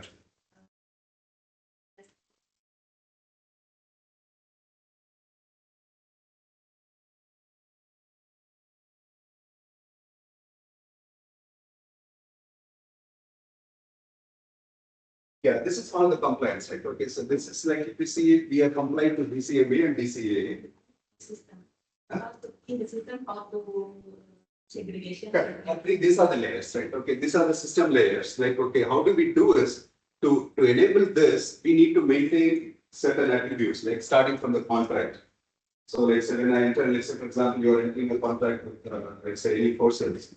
So if it is going to be the project, then we need to maintain something called the CLIN number and SLIN number. CLIN number is a contract line item number and subline number. So basically it's a budget which has been allocated by the forces to expenses, right? Okay, they may say that, okay, this is your labor expenses. This is your fixed expenses. So we need to contractually prove, meaning you, through the system has to prove saying that you are consuming from this particular head. And then this is all related to the contract, right? So that is what we need to do it. And then, okay, you also need to prove the point saying that you got the part. The part is this many dollars. And this is what you are going to charge as a transportation. So for us to comply for this, we need to control all the levers what you are seeing, right? Okay, this is what has been embedded as part of our application. In addition to MO, for example, MO contract doesn't talks about the contract line number and SLIN number. Okay, so we don't need it. So it's just like a contract terms. But the same contract, when it is used for a defense, then we need to have a very clear demarcation saying that, okay, I am consuming from this particular line. The same thing for your material management, right? Okay, which material I am consuming? Is it my part? So there is Yeah, correct. Correct.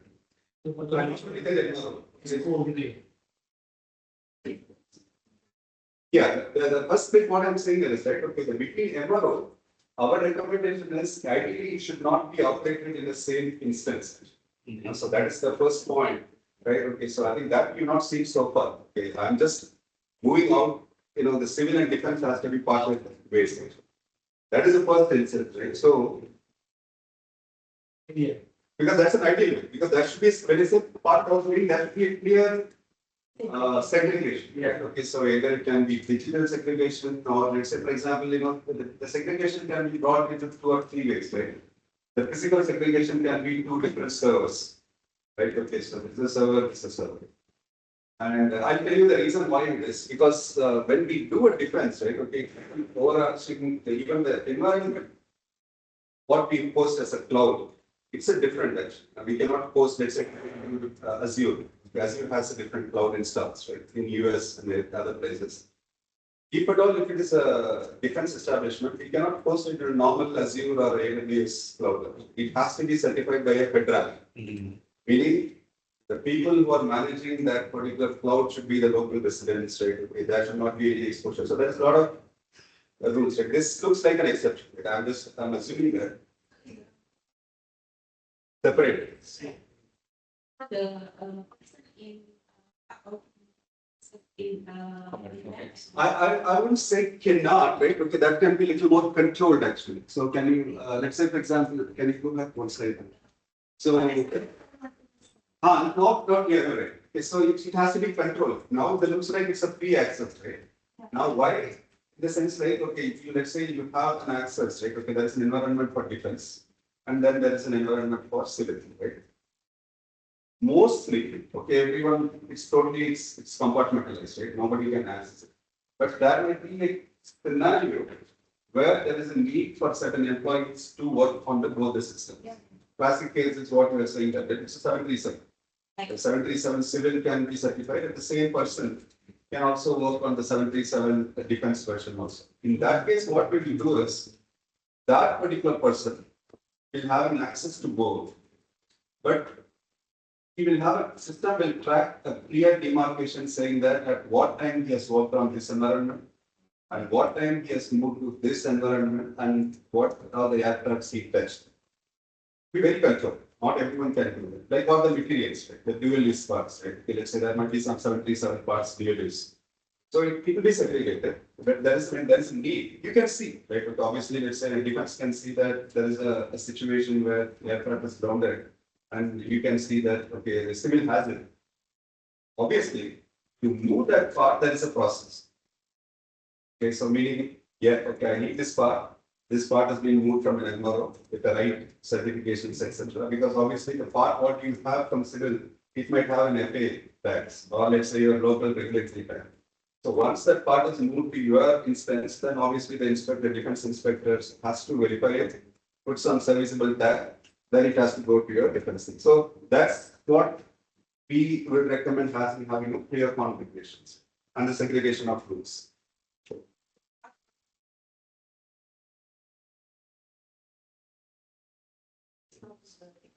Correct, because the regulations are different. Right? Okay, the tags are there, and then the people who would be inspecting this might be a certified in this thing. So that's the reason. That's fundamentally that needs to be rethink and then having this. But within your environment, there might be further classifications, right? Who owns parts? It's Indonesia defense, you have all this. That's the second segregation. So obviously, this is an ITA, might be, I think, just. How about the is it segregation from? It's segregated, properly, totally segregated. Because the moment we are doing fundamentally they are segregating, right?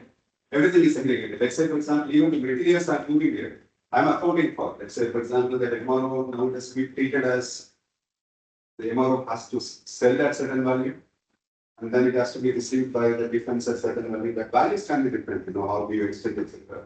But properly, you have a source saying that defense is sourced from an MRO at this much value. So every accounting runs within that gambit of defense.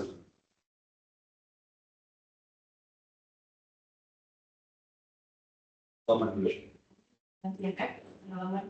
that sometimes purchase for the purchase in the same vendor, let's say doing purchase as in our part and then purchase at a different it will be a different vendor or spread. Okay, so basically what we do is, right, that's a good question, right? Okay, now obviously you want, let's say 737, let's say that's the case, right? Might be, let's say Boeing might be a common vendor, right? Let's say unless you're buying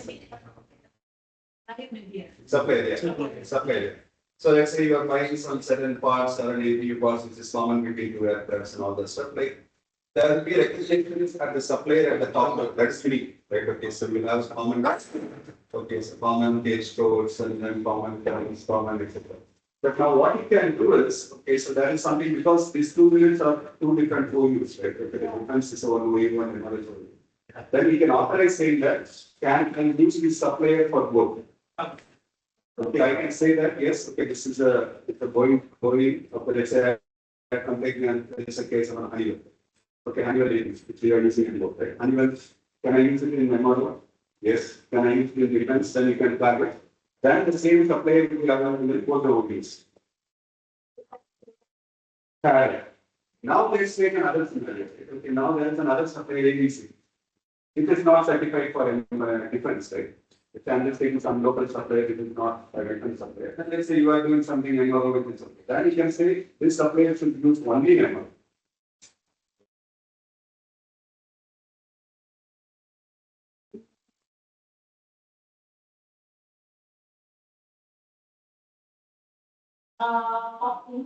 The list of the vendors in the line that coming, but this is the vendor for this is the vendor for the how to this. It's the vendor is safe. Okay, the case what I'm talking about, vendor name is safe. Vendor code is safe. The effectivity of using that vendor in the two different installations, what you're doing, right? You want to be one vendor, and then let's say you have an MRO at the top and then defense at the top. Here it will be tick. I mean, this vendor is certified for MRO plus defense.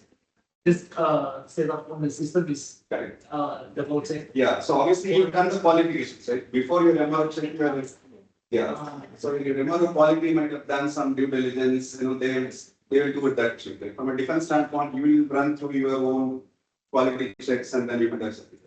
If it is not clear defense, then okay, it's the same vendor, then it will be available only for MRO. The defense would be out. So you will technically not able to purchase from that vendor, then it is clear from the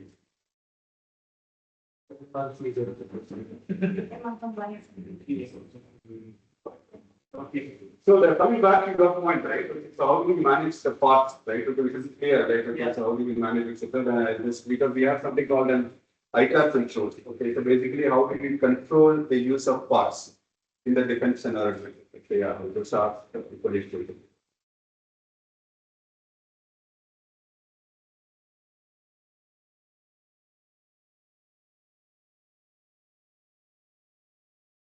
Okay, see, both at a customer level and supplier level. So if you need to manage, okay, for these customers, what was the last review date? So you can enable like a review process at a trade compliance, so that if the supplier is not ITAR, if they are ITAR enabled, but the review has passed, then the system has the capability to put any new orders on hold or to restrict any new orders from the customer or supplier in case if the trade review has not passed as well. So that is one thing. Now, in the part level, I'll start with the setup, how the basic setup happens.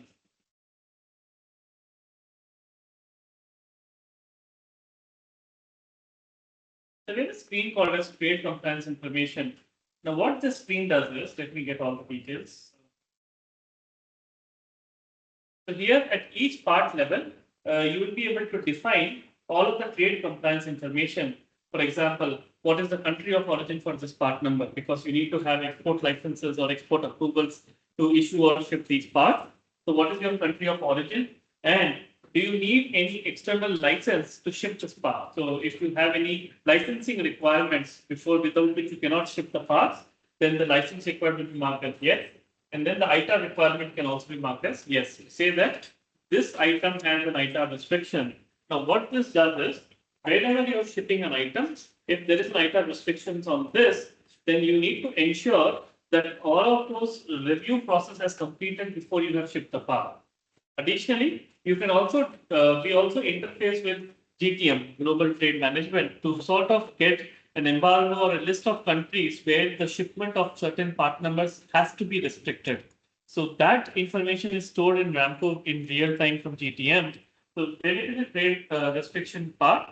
And if the restriction is that this part cannot be shipped to, let's say, a certain country, then system will stop you from doing the shipment and it will send the exceptions from a trade compliance box as well.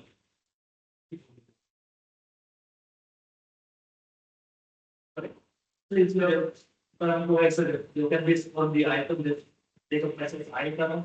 Yes, yes. You have to upload that information. We have the framework for you to upload which are the parts which needs an ITAR control.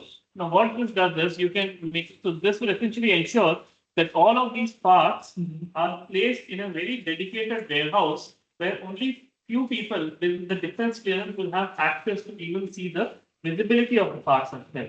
So what this trade restriction does is then, so you have a commercial warehouse for commercial parts. Defense will be in a controlled warehouse and you will provide access right in the warehouse only to specific people. So this way what happens, commercial people will not be even able to see whether this ITAR part is available in warehouse or not. They'll just not know about it at all. And only people who have access rights will be able to see that this particular part number is available here. That's what this trade compliance does. And what I talk about from a GPM is the capability for me to capture those restriction code. So you can see we have this is the field where the information gets updated automatically. To say for a part number, you can have a range of serial numbers or just at the part level. So you can say that from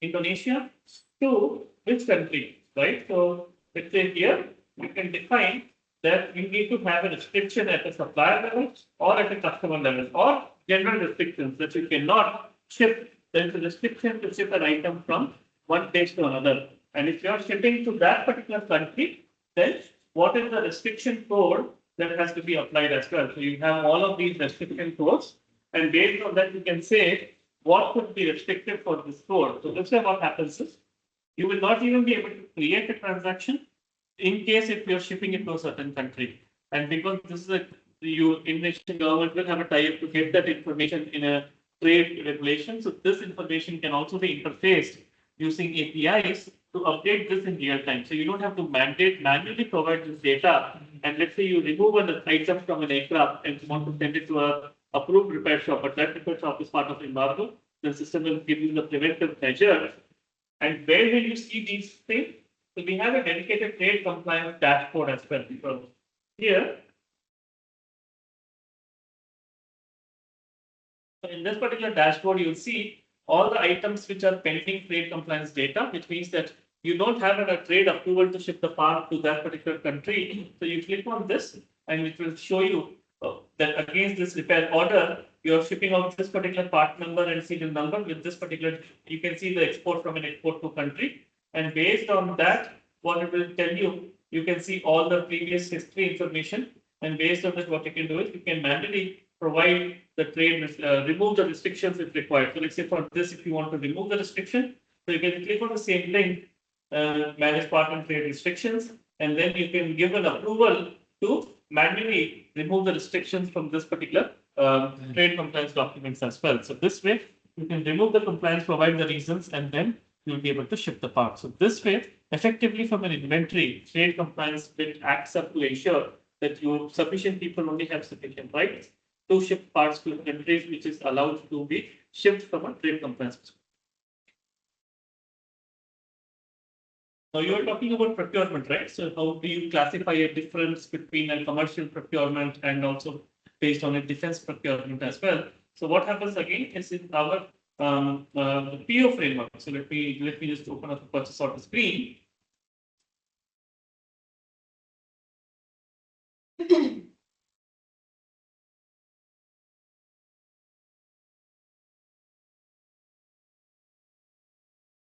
So here, what happens is in case of defense, where you're buying parts on government furnished materials, where you're buying parts on behalf of the Indonesian forces to get the parts. So the GFM is usually tracked here, where you would say that you're not purchasing for customer or for yourself, but you're purchasing on behalf of your Indonesian Air Force. So you can provide Indonesian Air Force code. And now what it will treat is, it will, when you buy this part, it will not consider this part as something that belongs to you. It will consider that this part belongs to Indonesian Air Forces. And even though it's a customer, it will still preserve the value because you're buying on behalf of them. and using it on their own aircrafts only. So this way, and so the stock status that gets assigned to them is GFM, government furnished material. So what happens is this stock status or ownership code will be restricted from getting issued to any of the other customer aircrafts as well. So you can create restriction codes based on the parts that you're purchasing for defense contracts to ensure that they're only issued to those defense specific contracts as well. And when we define those defense contracts, what we also do is, as part of our, let's say, for example, contract definition. So while we saw, right, so we saw regular contracts being done, you can see you also have a defense contract. So you can see defense contract will have different framework that gets applied based on which you will now be able to provide defense contracts. And in this defense contract, we'll be saying what are the warehouses and the parts that should be considered for this particular defense customer. And again, only specific people will have access privilege to even access this. So you can see here, there is a link to generate, to grant access privileges for contracts. So you can say that who is the user and who is the, so this contract can only be accessed by these people in the system. So if I don't have access, then I'll not even be seeing this contracts, because these are very, sensitive information. So you don't want to expose it to other commercial users. That's why we have given the access privileges at a contract level also. Is it still possible if we purchase as we purchase for the customer and then when we contract and then or management from the commercial wants to use this part and then we change the part Manually, it has to be done. It cannot be done automatically. System will, again, if you enable that process, that's where again, it can be done. You have to manually do a conversion for ownership and then you can issue it. So you mean from a defense to civil? Yeah, sometimes when the commercial facing AOG, and then we have parts in, parts from the military and many times to. So technically it is possible. The only thing is the process has to be laid out, right? Okay, so they can see like the way you can see them, they can also see that they have a part in the stock. But the ideal process is they need to do a request to you and then you need to formally change the status. Right? Yeah. So it's not like automatically you can just use it because it's been procured for a specific contract and then so you get traceability. Yeah, that's why I asked, because this is very often happens. It can be done, but conditions are there. Yeah, okay. So these are all the different ways in which we treat the bifurcation of the MRO. So basically having access privileges of contract, of warehouses, of work centers to only be accessed by people who have the defense clearance, so that only they can do the transactions and also access the information as well. So again, other than that, the process of doing the maintenance or the process of actually doing the actual maintenance, the planning, the scheduling still remains what we have seen for the last 2 days in both hangar maintenance and engine maintenance as well. So not much changes. Now, as part of your contracts, are you also ensuring the readiness, also mission readiness of these particular aircrafts, or only the maintenance is what you're looking at? So are you only doing the maintenance, or you are managing the fleet as well, or just the maintenance of those fleets? I'm managing for the part supply repairs. But okay, the contract is given only in the sense like who manages the maintenance program of the aircraft? It's with the Air Force or the GMF maintains GMF. different teams. Because as far as I'm that the forces here directly to DOM, so they have to go to GMF and then GMF will do for them.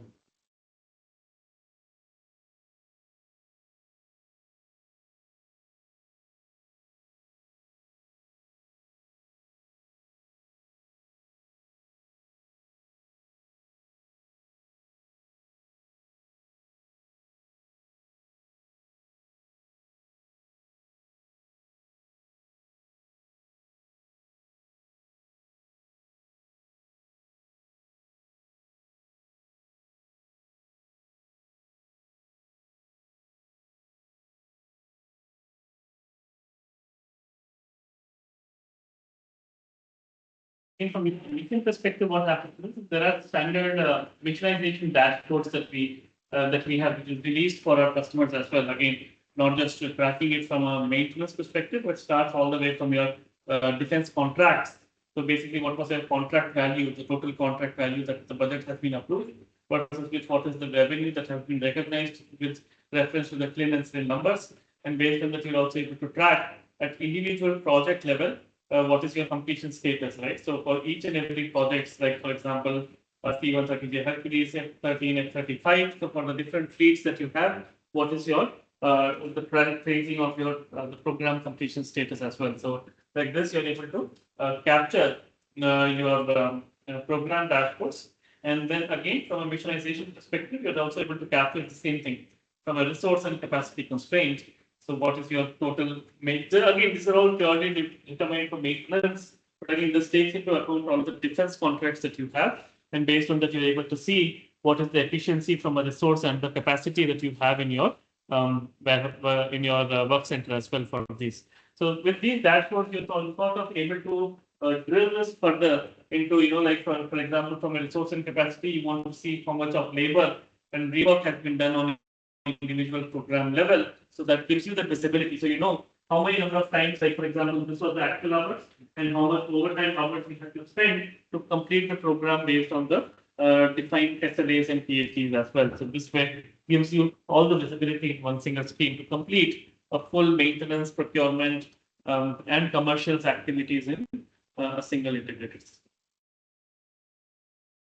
Which also this gets me to the next point of my fleet readiness as well. So ensuring that you're doing the work on time gives you the full fleet uptime and the fleet availability status. So you can visualize, okay, how many fleets are maintained, which are the fleets program ready, which of the fleets are mission capable, which are the fleets still under maintenance. So based on that, you're able to visualize the complete fleet in case you are managing the fleet on behalf of the defense forces.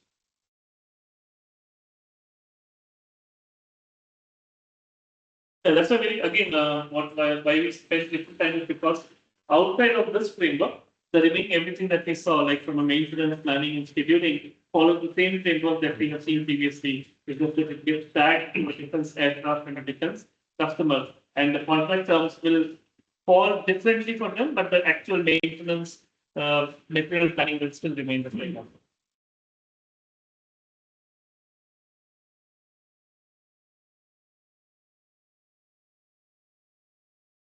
So that was the end of my talking.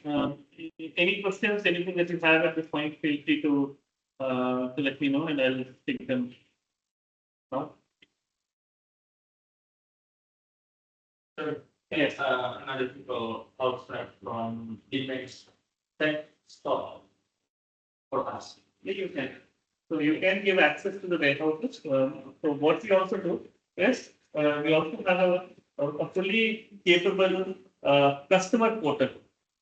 So if we use from all of the aspect for quality, finance, accounting, and then others will be have-on user for defense, right?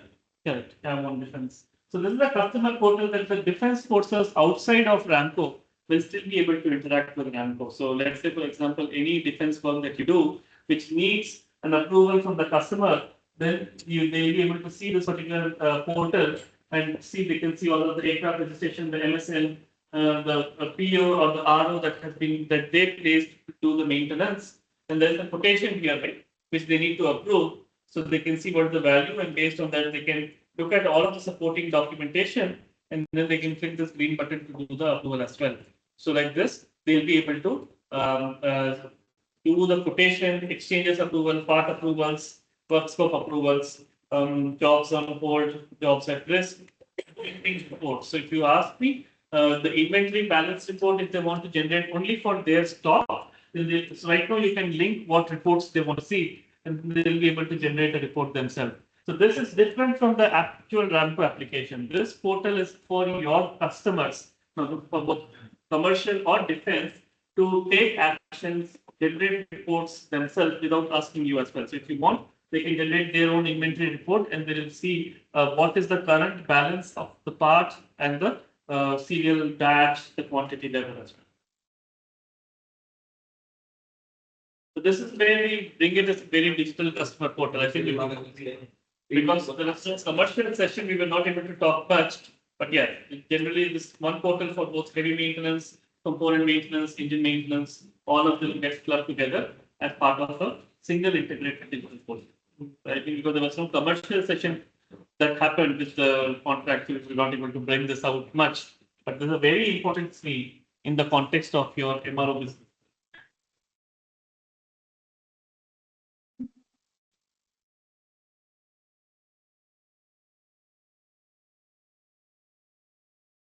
Yes, Yeah, good. we are good, I think. Any more questions? Yeah, I think so. Yeah, depends. Okay. Okay. All right. I just wanted to take 2 minutes of your time. Yeah. First of all, thank you so much for having us here. Linus and Tim, I think you've been helping us get a lot in the last 2 days. Yes, it's Coordinating the sessions and all.